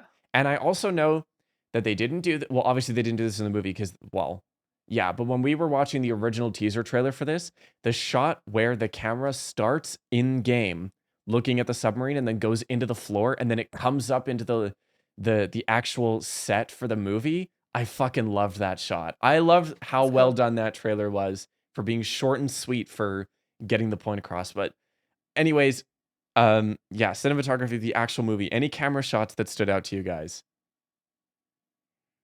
I don't know, the shots of them. You first. I was gonna say the shots of the monster, like above him, I think was pretty cool. Or like because there's that part where it's kind of this weird kind of dream sequence where he's like where he's seeing the monster like swimming above him, and it's like this weird like deep red, like it's really weird. It's really cool. Like I don't really know what it means exactly, but I think it visually is very, very cool. Visually, it was stunning. It was awesome. I found the radiance when he's like in his hallucination shit and you don't know what the fuck's going on, like that white thing the monster's luring him to, like I found that very cool. Yeah. Right. I think Hex is taking out the pups, but he wrote his answer. He said the intro with the stars going out. He really liked that. That was cool. Yeah, no, that was probably, shot as well. I probably would have liked it more if I could A, fucking see it, and B, wasn't completely jarred by the movie insta-starting after their loud-ass cinematic for the theater was done. So I didn't even. Did the stars really black out or something? They did. Like, so it's just like I you see couldn't the even stars, and then one by tell. one they start to like fade out. I could not even fucking tell. Cool. Like dead ass. It looked like it was just a big circle that like just boom on the screen, and then like the shot changed, and I was like, what just happened? Right. So yeah. I'm excited to actually get to watch it on my own screen. I'm very excited. Yeah, it was like there was probably 20% of the center of the screen was black with stars around it, and then the circle slowly got bigger. And the stars started to twinkle out or just like disappear straight up? They just disappeared. Yeah, that's cool. That's really, really cool. Wish I could have seen it, but that's really cool. But yeah, overall, I think the cinematography was really well done, and I think this is definitely one of Mark's strong suits when it comes to filming, like of any kind. Like he's always even in like his gaming videos and stuff, he's always had a really cool setup, and his setup is kind of what mine is inspired by, is like trying to have like really cool lighting in the background, which obviously we did like pure red for his movie for this episode, but also like that I'm having like the screen, the computer in the back is because like I look at his setups and like you could see stuff in the back, and his lighting's really cool. And getting to watch a Heist of the Markiplier first, and then In Space, like just the gap in how much he clearly learned between those two projects, and then what he was able to pour into In Space, I thought it was really well done in terms of like the lighting, the cinematography, the shot choices, camera movement, everything. And now getting to see the actual movie and the different effects that he uses to convey different things, like when he's starting to lose his mind, how things get really blurry, and that kind of thing. And I appreciate that he limited excessive camera shake. I was watching Moist Critical, aka Charlie's, brief little review of the movie without spoilers, and he was saying that he poo-poos on camera shake quite a bit. There was a moment of extreme camera shake, but that was like kind of the only real time when it was used. And it was, well, because a lot was going on. And so a lot needs to happen on screen. And like, you know, a lot needs to happen with what the audience is seeing and hearing. So for that, I mean, it made sense because that didn't happen every single time something dramatic happened. So I think being like restraining that, is that the word? Yeah, restraint, I guess. Yeah, the restraint they had for those kinds of shots was really good. And like the cinematic aspect of it was just incredible because I mean, probably one of the reasons why Iron Lung looks so visually impressive as a film is because when you look at the game and it looks like complete ass, then you look at the movie and it's like, whoa, this is so cool. This is real, right? It's hard not to be impressed by it, is probably what you were going to say. Yeah, it's hard not to be impressed when the adaptation, well, you know, the original is so, yeah, exactly. So I'm really impressed by it because I love cinematic shit. I love it, especially for like a kind of, what's the word, like an indie group. Yeah, you know what I mean. Like it's I think it's clear that, I don't know. Obviously, it's directed by Mark, who is not a like experienced, or I guess like he's limited. He's got some experience, but he's not a professional in the industry. So I think it's fantastic. I assume he had a lot of help, but I think still like whatever they were doing was awesome. And I was like, to be honest, really, really worried that this film was taking so long to make, because I was like, what if they finish it and it's not that great? I was more concerned about the story than anything else, because after seeing the first teaser trailer, I was like, oh yeah, the visuals are going to be absolutely stunning. And sure enough, they were. After seeing his previous work with Heist, In Space, and now this, or the trailers, I knew that the visuals are going to be incredible. And he is an absolute stickler for good sound design. I know that because he talks about audio a lot. And his mic audio in his YouTube videos is just, it's so crisp. It's incredible. I'm obsessed with it. It's really, really nice. So I knew that his sound design for this movie was going to be like astounding, which I think it was. I really, really loved it. Again, wish I could have heard it properly, but what I did hear was incredible. But yeah. Phoenix, what do you think? I mean, I felt the sound design was very good. Like it felt eerie. Yeah, it was atmospheric. Yeah. Yeah, the soundtrack was great as well because he did post the soundtrack on Spotify, I think, by Andrew. I cannot remember his name. Wow, the budget for the movie was less than $3 million. Holy shit. Yeah, it's definitely gonna make a profit if anyone is Well, questioning well, that. it's not even about profit at that point. It's that look at what he was able to do with less than $3 million. Meanwhile, you have a movie like the fifth Indiana Jones, which was complete shite and was a budget of like 400 million or something. Yeah, Like, oh my god, 500 million episode or some shit. 500 I'm million. not even joking. Oh, something like that. I mean, I think that's a bit dramatic. But No, it was like look this up right million. now. Stranger Things. It was 500 million is definitely not true, by the way. I've pulled that out of my ass, but it was like. Stranger Things season 5 has a massive reported budget of around $400 to $480 million, averaging $50 to $60 million per episode for its 8 feature-length installments. What? Oh my god, that's insane. The most expensive TV show ever made. Jesus Christ. That is so, it's not even that good. It's not. It's not. Oh my god. That's so sad. Stranger slander will not be tolerated in the chat. Okay. Tolerate it. Okay, yeah, fair enough. We're not here to discuss that. Any other notes for cinematography? Anyone? I don't know. I think overall, yeah, I think overall he did a fantastic job considering the really visually boring and unappealing the original game is, and the basic premise of the submarine is. It's not. Yeah, it's really not like that interesting. I think that's one of the reasons why I would say that at a base level, this game is a terrible choice for a movie adaptation. It is terrible. This is like, I think I'm not saying it's a bad choice for what it already gives you to work with, but it's a great choice for potential, and I think that's definitely what he saw.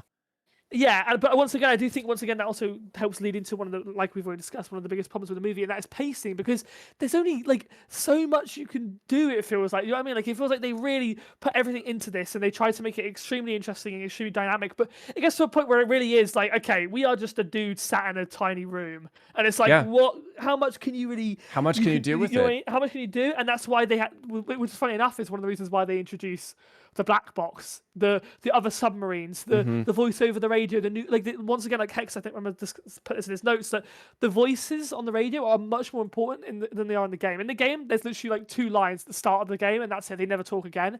But it's almost necessary to help actually make the narrative much more interesting, is having these characters that are talking with him, and then having it get like you know, hit the psychological aspect of him imagining voices, but then also the monster perhaps tampering with it, or him imagining, like all of that makes it so much more dynamic and interesting. And like I said, the whole like screen that's hidden in the back is not there at all in the game. That is completely made up for the movie, unless maybe in like after the lore update, maybe they added that. I don't know.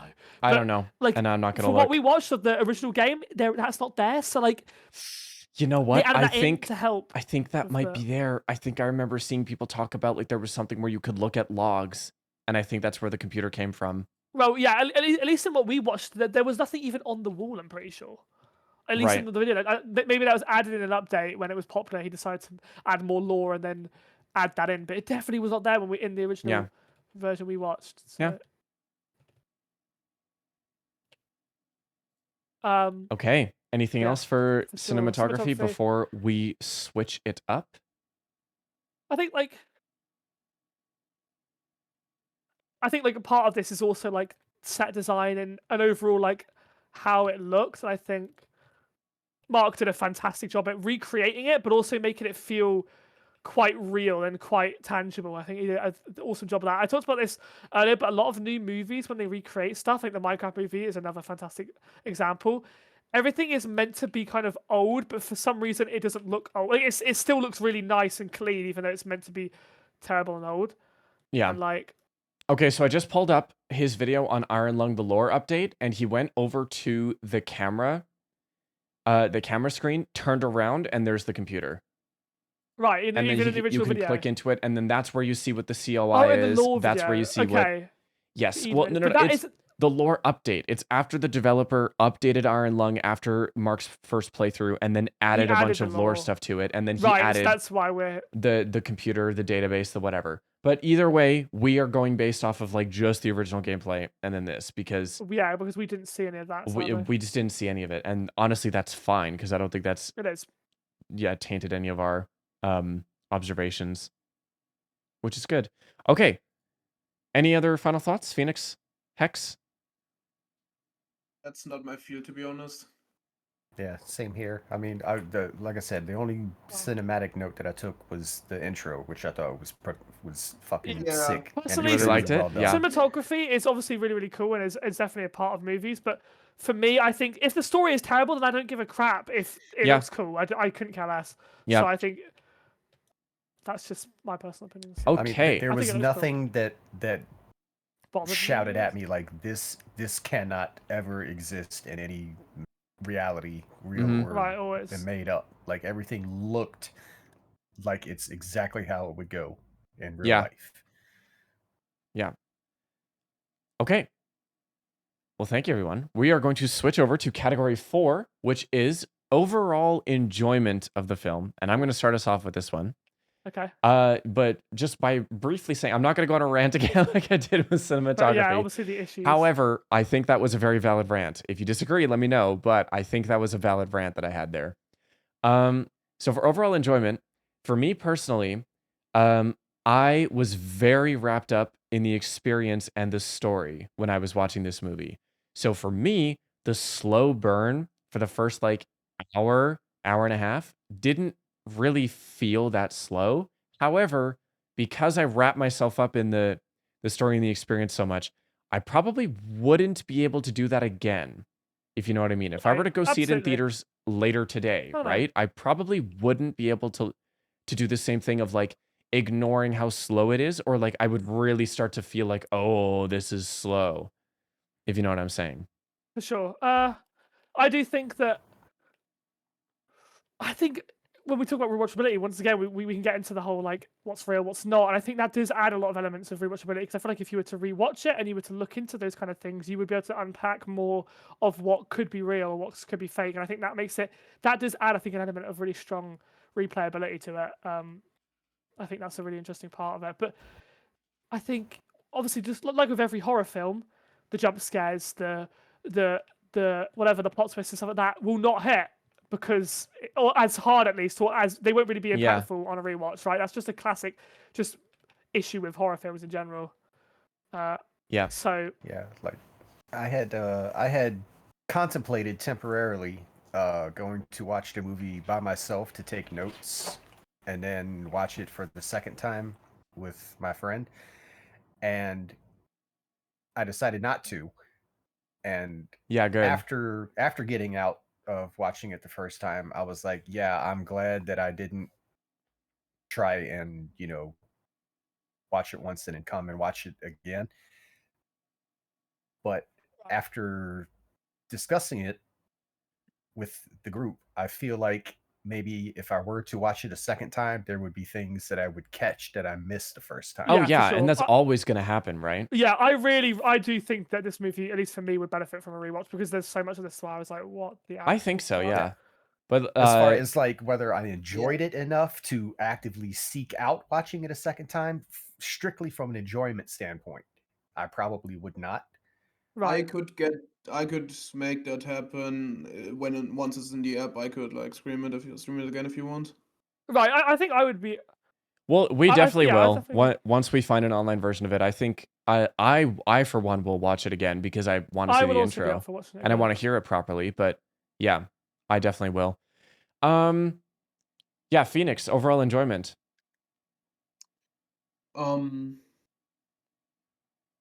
God praise editing. I was beating my meat now. What? No. Oh my God. He's making his own burns now. Oh my God. I'm scarred up for life. He's got PTSD. What the fuck? Okay, what? No. Regardless of like taking notes and stuff, I felt very immersed into the movie. I enjoyed its atmosphere quite a lot. Like, I'm a big fan of horror anyway. Yeah. So that really fitted into what I love and what I like to see. For sure. I think like the story, even though like obviously there's plot holes and there's always gonna be plot holes. Well, like, I don't think that movie necessarily has to have plot holes. I don't really agree with that. I guess. Like if you kick like a little bit of the logic out of the window and just accept like, yeah, weird shit's happening. You're on a weird galaxy where like everything imploded anyway. Yeah. Like, I think it's more of just a question if you have to. It's very enjoyable. You just have to assume that there are answers to these questions that we haven't got. Yeah. But the problem is that these questions, some of them, like for example, once again, I'm going to bring up to on it too much, but the monster's motive, I feel like is a really important one. That if you like, maybe once again on a rewatch, I would understand it better. But because of that, I can't help but be like, what was the monster doing? And if I don't get that motive, then I think it's kind of, you know what I mean? There's basically there are questions that I think kind of need to be answered. And maybe there are answers that I just missed on the first watch and stuff. Yeah. Like for instance, it took me till about 90% of the way through the movie to figure out that the medallion that he found behind the computer panel contained a plant seed. Right. Right. I was wondering. That was a weird. It was a plant. Yeah. But I didn't know what. I don't think, if I'm being 100% honest, I don't think I picked up on that whatsoever. Yeah, I just missed it completely. I'm not gonna lie, I did as well. I kept asking my friend, like, what the fuck is that thing? What is that? He keeps is it like, and I thought it was just like an important part of his childhood or something. Yeah, I knew it had to be something important because for some reason Simon kept on. Well, not only did they keep on showing it, but Simon kept, like, as soon as he saw it, was like, oh my god. To which I'm just like, if this is like something left from a random guy, he wouldn't care. He wouldn't care. But also, what is it, right? Like, I couldn't tell. The other part, and maybe, like, the more I think about it, the more I should have watched it twice, because I'm wondering how much I missed because I was busy scribbling notes on my phone. Because I know for a fact he had it tied around his left wrist, and when he gets the upside down all over him and it ties his arms up, his left arm gets ripped off. So if the seed is so fucking important, what the fuck happened to it? Like, did he tuck it into the black box and it's floating at the end? I don't know. I think so. I may have missed it. I don't know. Did anyone else catch that? Did he put the seed medallion in the black box? A big question I would just have is, like, where has he got that? The seed? What do you mean? He found it in the box, right? Yeah. Exactly. So, like, where did that person get it? Like, I don't know. It's kind of I'm not sure. Once again, kind of a MacGuffin. It's just like this object that's really important. How do you get a fucking plant seed? And then I don't know. The fact that the life jacket is even a thing. Like, if the fucking iron lung is sealed, and if it pops, you go squish. What the fuck do you need a life jacket for? Like, the whole point of the life jacket being in the movie is to get the black box up. Yeah, it's there to get the black box up, but it has no real. It doesn't work. The good thing is that they did still find a way to use it earlier in the movie, which was because it had a light in it. He was able to bring it with him underneath the sub to go force restart the engine. But that's actually another thing, which is part of cinematography that I thought was really cool, was using the X-ray light as a source of light. I think was a really cool, like, from the second I saw the first flash from the TV, I was like, oh yeah, they're gonna use this for a bunch of different stuff later. And sure enough, they did. And it was really cool how they did it. The sound of it too was very satisfying. It was nice. And then another thing that I thought was a little weird is, like, as soon as the life jacket pops up to the surface, within 10 seconds, somebody's there to pick it up. Like, I don't think anyone picked it up. How the hell? No, because somebody shined a flashlight on it. There's a light on it. Yeah. Oh, right, yeah. Okay. Well, I think, so, like, how the hell would they know, A, where it is, and B, that it was coming up? Magic. Yeah. All right. I think, when we saw the shot of the life jacket, did we see it bubble up, or did we see like it already being there. It was already there after I'm pretty Simon sure got it caught. was it bobbed up because it was still covered in blood. I mean, it would always be covered in blood, like bobbing around the Well, I'm blood talking ocean about or like whatever. because the life jacket was underneath and the box and whatever was on top, and the top of the box was still covered in blood. Right. I mean, that's something that So like you like, I mean, in my head, I don't really need to question that because it's like, unless if I deliberately remember us watching it rise to the surface, then it instantly gets found. It's like, okay, yeah, well, now obviously there's a question of how. But if it's been there with a light on for a little bit, it would not take them very long to find it. all right, but the other part of that question is how did they know that it was coming up to the surface in the first place? Ava knew. Oh no, She Ava didn't know knew it that was he was. coming out, but she No, was she didn't trying know to that it get was it. coming up. She knew that he was trying to get it. I mean, like either way, it because the light was on, they would have looked at it and be like, "There's a light. What is that?" And then they would have seen it. Right, Didn't so we I don't know, theorize at least why theorize why she are, dead? if there's a monster in the blood ocean, why are we just out on a little fucking dinghy looking for a light on a life jacket? I don't know if I they're think a more looking interesting. for. Nothing about the ending I mean, makes any sense I at don't all. think they were Well, looking for it. They just saw it. No, I think the better question is why does the monster that doesn't want the information to get out allow the information to get out? Like the only thing that it does is kill the guy who was getting it, and it doesn't actually stop. Like the monster knows because the monster's in his head saying, "Don't give them the information. Don't give it to them." So the monster is aware that he is trying to exchange information. So you would think that when the monster goes and kills him, it would destroy everything.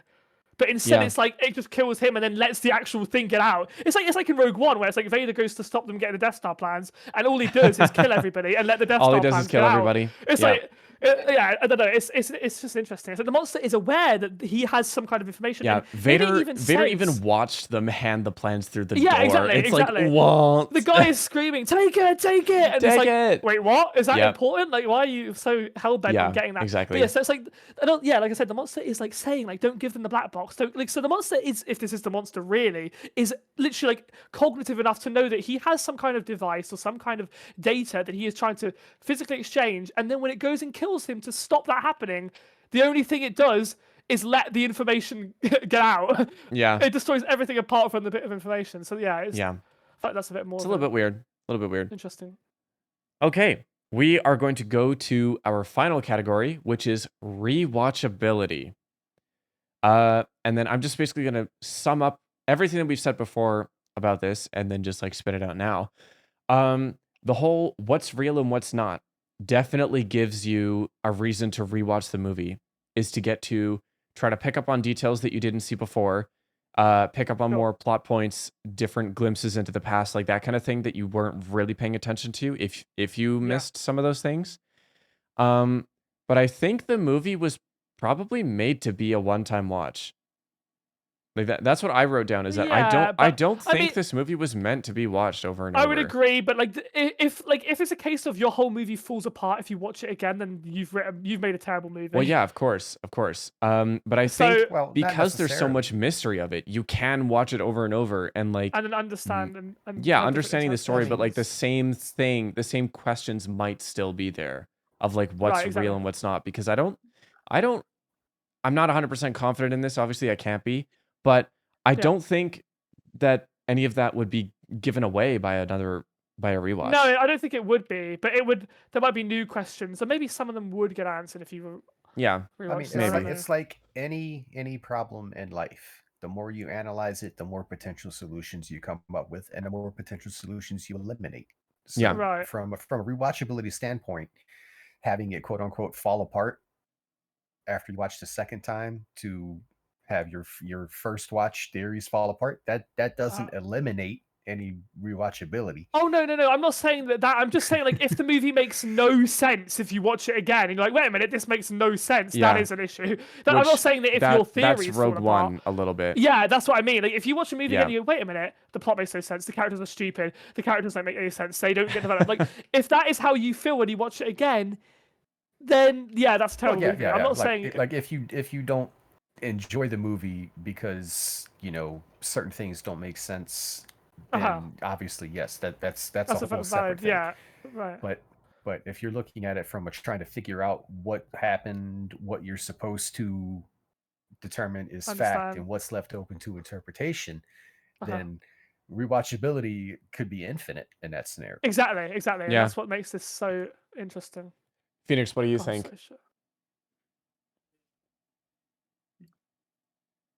Good question. I think you could rewatch it again, like to catch more details that you might have missed the first time, but like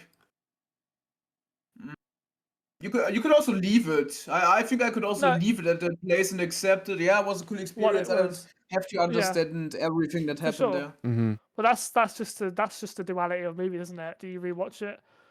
Are these kind of movies at least? It's like, do you rewatch it and understand it more? Or do you like see to me rewatchability is like you're homesick from work or school or college or whatever, and it's like your comfort fucking watch. Exactly. Like the reason why I created this category is to this is rewatchability. When I made this category for the podcast and for the videos, this category is like one and the same with memorability, if that makes sense. Like, so is like, this movie gonna have like a cultural a cultural impact, some kind of like people are gonna want to watch this again at some point, right? Obviously, people are gonna want to rewatch this at some point. Like we will be rewatching this because I want to actually properly see it, and you guys probably have questions and whatever.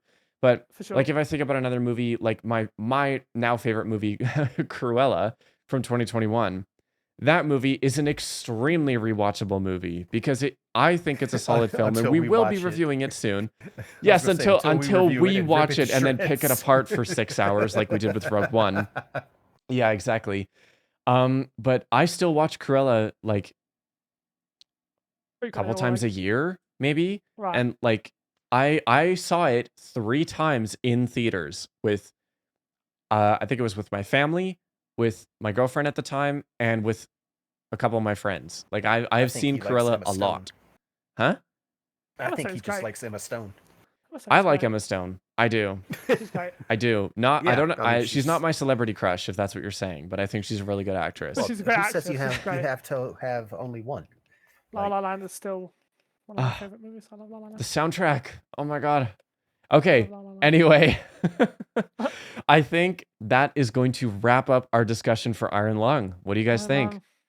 Overall, what do we think? Overall, I think has done a fucking solid job. fucking job. I think this as your debut film, Mark, it's brilliant. Unbelievable. Honestly, I am so thrilled. I came into this thinking, a YouTuber tried to make a movie. Yeah, here we go. Yeah.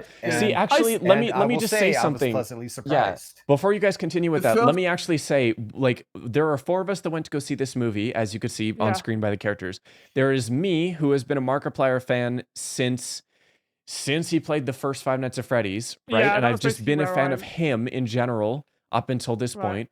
And then Logan, who I watched him in FNAF 1, but I wasn't really like a viewer. I wasn't a frequent viewer of him. You know what I mean? Like I watched his FNAF videos. I thought he was cool. I'm not like a frequent viewer. I just watched his FNAF stuff really. And then we have Phoenix, who I never watched Mark. I mean, like maybe I watched a video of him, but I knew of his existence. I knew of his prominence. It's like how I know of Mr. Beast, but at the same time, I do not watch Mr. Beast. You are a knower, not a follower. Yes, exactly. And what about Hex? I'm exactly as Phoenix is. I don't mean this to sound as harsh as it's going to, but I'm too employed to know. He's too employed. Yeah. Which anything. That's totally fair. Guy. Well, same thing with me. Like pretty much after Markiplier's like Phasmophobia series, Security Breach series. Obviously, I started watching YouTube in general less and less, so I wasn't like keeping up with all this stuff. And even to this day, now that I'm working on other projects and stuff, horror, I still don't. Right? He is the horror game guy. Yes. Okay. Yeah. Yes. Okay. Well, I have German alternatives that I've been watching since like 10 years ago. Like that guy is a legend in Germany. Many people know him, even though he doesn't get a lot of views right now. But like he's a horror game guy. That I have never been very big on following YouTubers, people playing video games. Yeah, which is fair. I generally don't get any enjoyment from that. Okay. I get my enjoyment from video games from actually playing them myself. Right. Which is fair. Yeah. Now, which is ironic because the whole way that I got dragged into this gaggle of the whole way you people got across involved the with our fucking community world here is by watching one of is my live because streams. I Yeah. caught him on a YouTube stream. Yep. Same thing with And Phoenix and yeah, one Logan thing led to another, and here we actually are. back in the day. Yeah, but I was just Battlefront. Yeah, But yeah. with Battlefront, well, same thing. You were in my lives all the time. It was from Gentleman. It was from Gentleman. Yeah. Yes, it was from him recommending me. But anyways, the point is that our cast here at Starlite Studios is very diverse. We have people of various ages in various parts of the world. 2 continents. Yeah, multiple countries, multiple continents, but also like multiple relations to the filmmaker in this case, right? So yeah, I hope our perspectives have been enjoyable to hear about and discuss. Yeah, I've enjoyed discussing this with you guys. This has been fun. Solid 7 out of 10 for the movie itself, which yeah, I was going into it thinking it was going to be like a 3-4 tops. Yeah. So you know I was very pleasantly surprised. It was briefly mentioned then. I think it's something that I kind of want to talk about. Is that I saw this on a comment as well, which I thought was really true. It was like when I first went into it, I was kind of laughing at stuff because I was like, well, maybe not laughing out loud, but I was like, I found it kind of funny because I'm like, this is Markiplier, right? Yeah. And it was something that was actually in my theater. Was that there were points where like sometimes when he would have an emotional moment where he would shout, I would hear people giggling. Like you would hear people laughing because it's like, oh, it's Markiplier. Like him shouting and being Markiplier. Because but like as he. Yeah, because obviously we know who he is, right? But as it goes by, like as it went by, the less I was like, this is Markiplier, and the more I was just like, this is a character, and I'm watching somebody convey this character. You know what I mean? It became less like, yeah, exactly. And I think that was just a testament to how great his performance was. Because like, it came to a point where I was left just being like, haha, Markiplier. Yeah. It was more just like, wow, you know, and being somebody like me, who's an active fan of his and who watches his videos and has seen his other film projects like Heist and In Space, I was able, like when I went to see this movie, I was very quickly able to get past the "this is Markiplier" whole thing, and I instantly got into this is a character that he's playing, and of course, I get more and more involved with this character as an audience member as the film goes on, right? Which is exactly what you guys were saying, but like right from the beginning, I didn't have to break that barrier of this is Markiplier. Right? So that's where my perspective is different and why I was able to get wrapped up in it like right from the start, super quick. Like, yeah, because like everyone in my theater was not like that. Like, I'm not joking. Every single time that he shouted, I could hear people laughing. Like not like ha, but like you hear like the little like that's Markiplier and he's shouting because he always shouts the little chuckles. Like, yep, exactly. Yeah. But yeah, that is going to wrap it up. Any final remarks from anybody before we end this? My only remark is, I was angry that he never asked Houston for any information. Like, oh my god, I really was expecting there to be a joke there at some point where he made some sort of joke about Houston. Okay, this is actually something that I think was really good in the movie. Is that they didn't do any of that shit where like they make a bunch of meta jokes that, as an audience, you go, ha ha, there we go. You know what I mean? Like Jacksepticeye did nothing. He was barely in it. I couldn't tell it was him. I couldn't tell it was him. Obviously, we knew about it beforehand. Yeah. But it's like, I think that's a great restraint. Yeah. And an issue that a lot of movies, like for example, the fucking Five Nights at Freddy's movie, really suffer with. Yes. Is every 2 seconds it's and like the Minecraft movie especially. Yeah. Oh my god. It's because they're reliant on references to the game. Exactly. Because they know that's what the kids are going to go crazy over.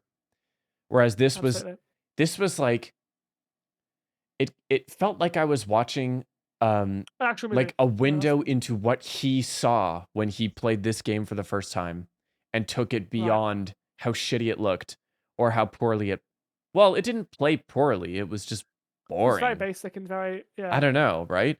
But getting to see his perspective on things and like what he imagined for this, it was incredible. It was really enjoyable to watch. For sure. Honestly, Mark, big congrats. And well fucking done.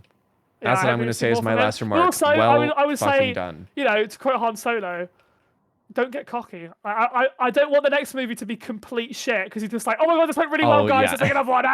Let's do it. Like, please don't. If you're gonna do more, which I bet you will, because you made a lot of money. So much fucking money. Exactly. Like, why make billions? I don't think he was talking about this movie and like a while ago, and well, even actually recently, I think yesterday he did a stream of Garten of Banban or something like that.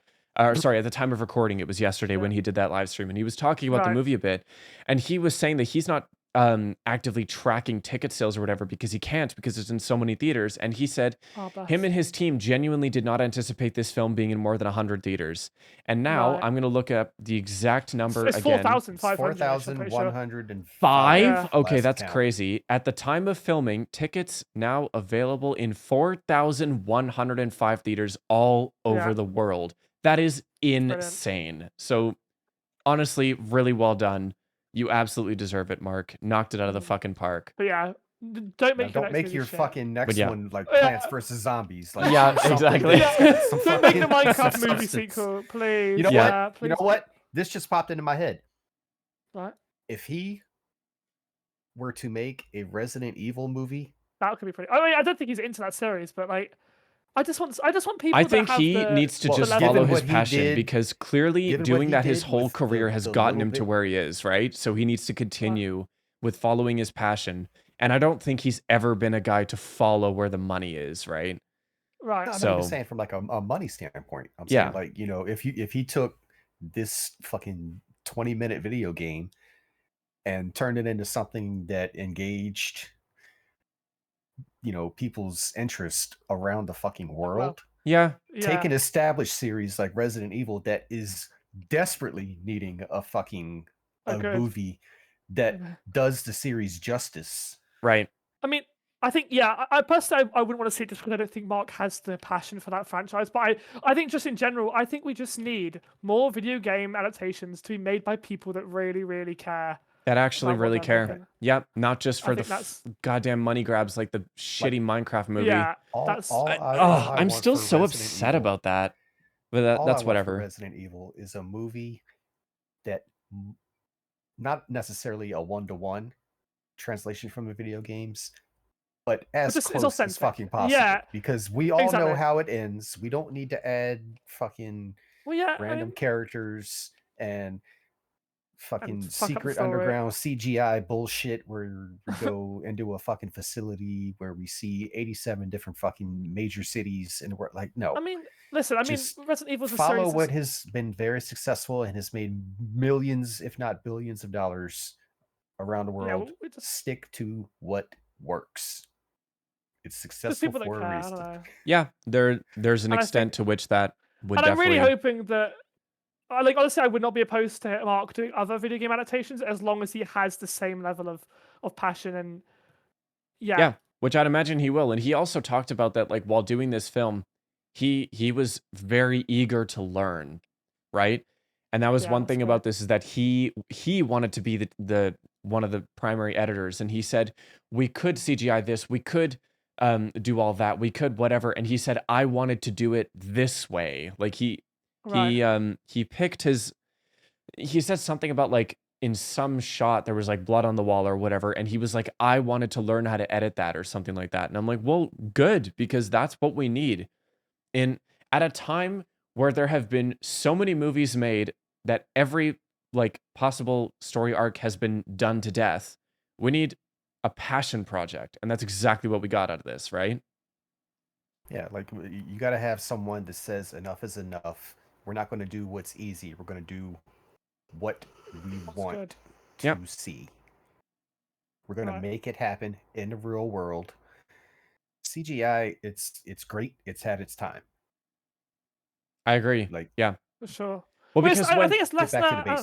No. It's less that it's had its time. It's more that just like the way that it's being treated now is really terrible. It's like AI. It's like AI, right? It's like AI. Yeah, because AI is the next level of CGI. Yeah. No, it's became incredible. It's became incredibly powerful, incredibly useful, but somehow it's now being used in all the worst ways, in all the wrong ways, because now people are getting just like, oh, we can just CGI it. It doesn't matter. We can just CGI it. We can just use the AI. We can just this and that. And then it's becoming dangerous because it's kind of infecting and diluting. I know that's another thing where there's two big movements that are happening that I could think of right now. The first one is that people are trying to abandon streaming services for movies, TV, and music, and they're trying to go back to physical media. And what I mean by that is CDs, records, Blu-rays, and iPods, like, or MP3 players, like that kind of thing. And it's really interesting to watch because people are just getting sick of corporate greed, and that is kind of the same thing that's happening in the film industry,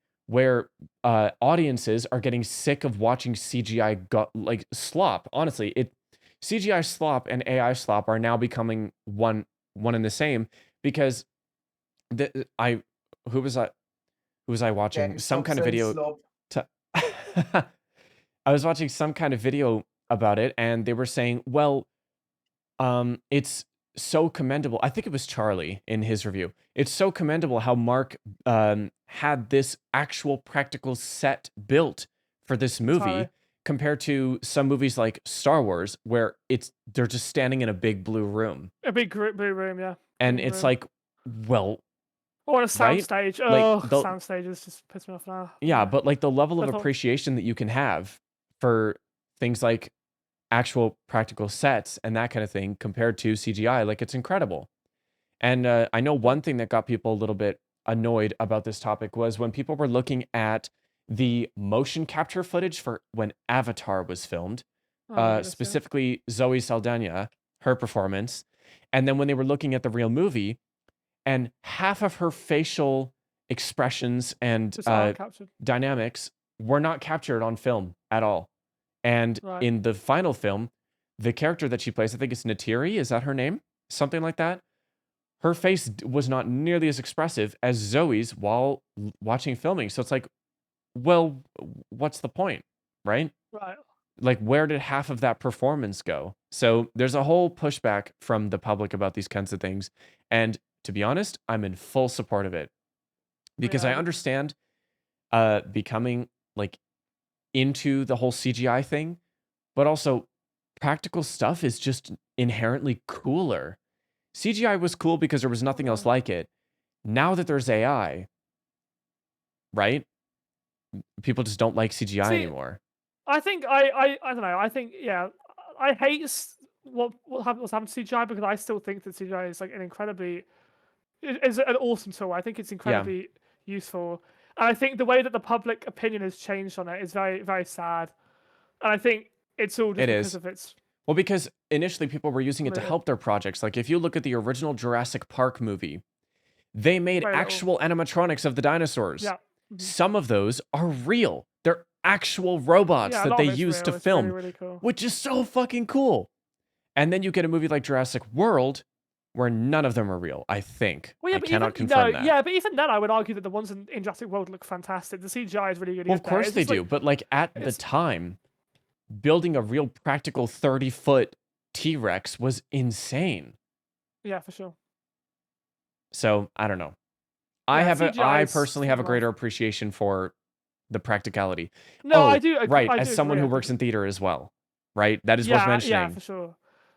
Practical stuff is usually a lot more impressive. But obviously there is generally just a point where it's like, you cannot do this practically. Like, it gets to a point where it's like, you just can't. Yeah, of course, or like, or at least not easily, or sometimes you do it real when it looks shit.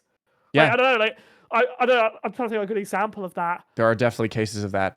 Where it's done. What's the movie, like Velocipaster? You were showing me that, Brother. or somebody was showing me that. Yeah, we have to. That's review real. That. I don't give a shit that you made an animatronic. It looks like ass. I don't care if it's a costume. Exactly. It looks terrible. I don't care. It's real. Yeah, I really don't want that to exist. It's absolute cinema. If you have seen the Velocipaster, this is your fucking sign to go watch Velocipaster. You will not regret it. Oh, jeez. That's so funny. You will regret it. That is absolutely hilarious. Don't listen to a German. But anyways, that's German knows more, bro. German knows absolute cinema. Yeah, exactly. We're in the World War III portion. Well, like, okay. Kino! I'm gonna give one example of, like, this is what I'm thinking when I think of practicality versus CGI and rendered stuff, and we'll do it in post, that kind of attitude. So there was a show at what's called the Capitol Theater at Fort Edmonton Park, which is like a living museum type thing from they have exhibits and like interpreters, like whatever, that kind of thing, from 1846 up to 1920 is what they have. And as part of their 1920s area, they have the Capitol Theater, which is built to look just like the real one, and it's incredible. When they first built that theater, they built it around a show that they were going to put in there, and it was called Northern Lights: The Edmonton Journey. And Cool. It's a film about the history of Edmonton, right? And so in this movie, it like the way the theater was built was with the big red curtains in the front and then a screen, right? Super practical, like exactly what you would expect out of like an old-timey looking theater. They could have very easily just shot a regular ass documentary to play on there. And nowadays, when you go to the park because the show no longer runs, single teardrop, they are just playing those kinds of like regular 2D documentaries that you get to watch on the big screen. When that show first came out, it blew my fucking mind. So let me just try to paint a little bit of a picture. Picture the show starts, they open up the curtains a little bit, and then there's like old-timey music playing, the lights kind of dim, and then it starts showing super old film of Edmonton, like of the city, of like people on horses, the streetcars playing. Is it called crochet? Nope. Where you hit the Croquet? Croquet, thank you. Playing that, different shots like that. Then it goes to a shot of like the winter, where it does like a cool little transition of a part of the city covered in snow. Then right after that happens, the music starts to fill the room, because at first it sounds like it's coming from a tiny little piano from like some crappy speakers on stage or something. Then it starts to fill the whole room, and then the entire theater gets covered in ice. And they did this with projection all over the walls and lighting everywhere else in the room. So the whole theater is covered in ice. And then the ice starts to shatter and the seats rumble. They have motors in the seats. And then at the same time as this is happening, snow is getting pumped into the theater because there's snow machines in the roof. And there are screens that fold out and cover the other two walls next to the main screen. And the ice shatters, and then like the whole sound design of the movie starts.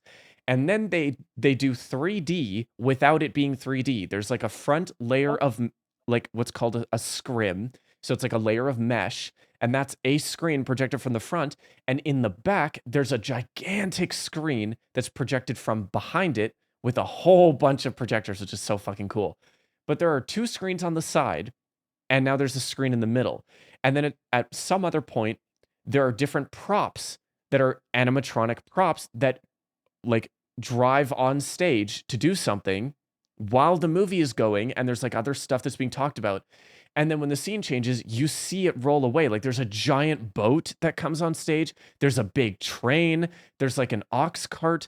Like all of those practical effects blew my mind when I learned how it all worked together to create like a mind-blowing show that would have otherwise been boring if it was just a regular 2D documentary. And that's what I like to think of when I think of movies, is how can they do this stuff practically? And that's why I like Iron Lung so much. Yeah. There, I know that was like a huge tangent, long explanation of that, but like I can't even begin to convey how much that actually blew my mind. And like I'm trying to explain it in a way that sounds fascinating. Another like a good example. I mean, we talk about Star Wars, like Jabba the Hutt in the original trilogy in Return of the Jedi. He's a puppet, right? He's a big puppet. Yeah. You know, he looks like a puppet, but he's really cool. He looks really cool. You know, he interacts with people, and then you look at him in Episode 1 in Phantom Menace, and he looks terrible. He looks crappy trash. CGI slop shit. Because he's not like real. There's nothing there. It's just this like video game like. Yeah, video game graphics when the rest of the movie looks like film. Yeah. Right. But then of course we get into the later Star Wars films, and it's like it's cool. Yeah, because like that's like the epitome of CGI. But it's also like you still appreciate when they're on the Millennium Falcon and they actually built it. They actually built the ship and they're in it. And you can instantly tell that they actually built it. And it looks incredible. So yeah, that's my whole little rant on practicality versus CGI, and that I prefer practical stuff, clearly. But yeah, I think that is going to wrap up our conversation. I know I've said this like 5 times. Is there anything else that anyone would like to add? Nah, I think that's it, man. Right. Phoenix, Hex, how we feeling? I'm good. I'm ready to wrap it up. Yeah. All right. Well, that does it.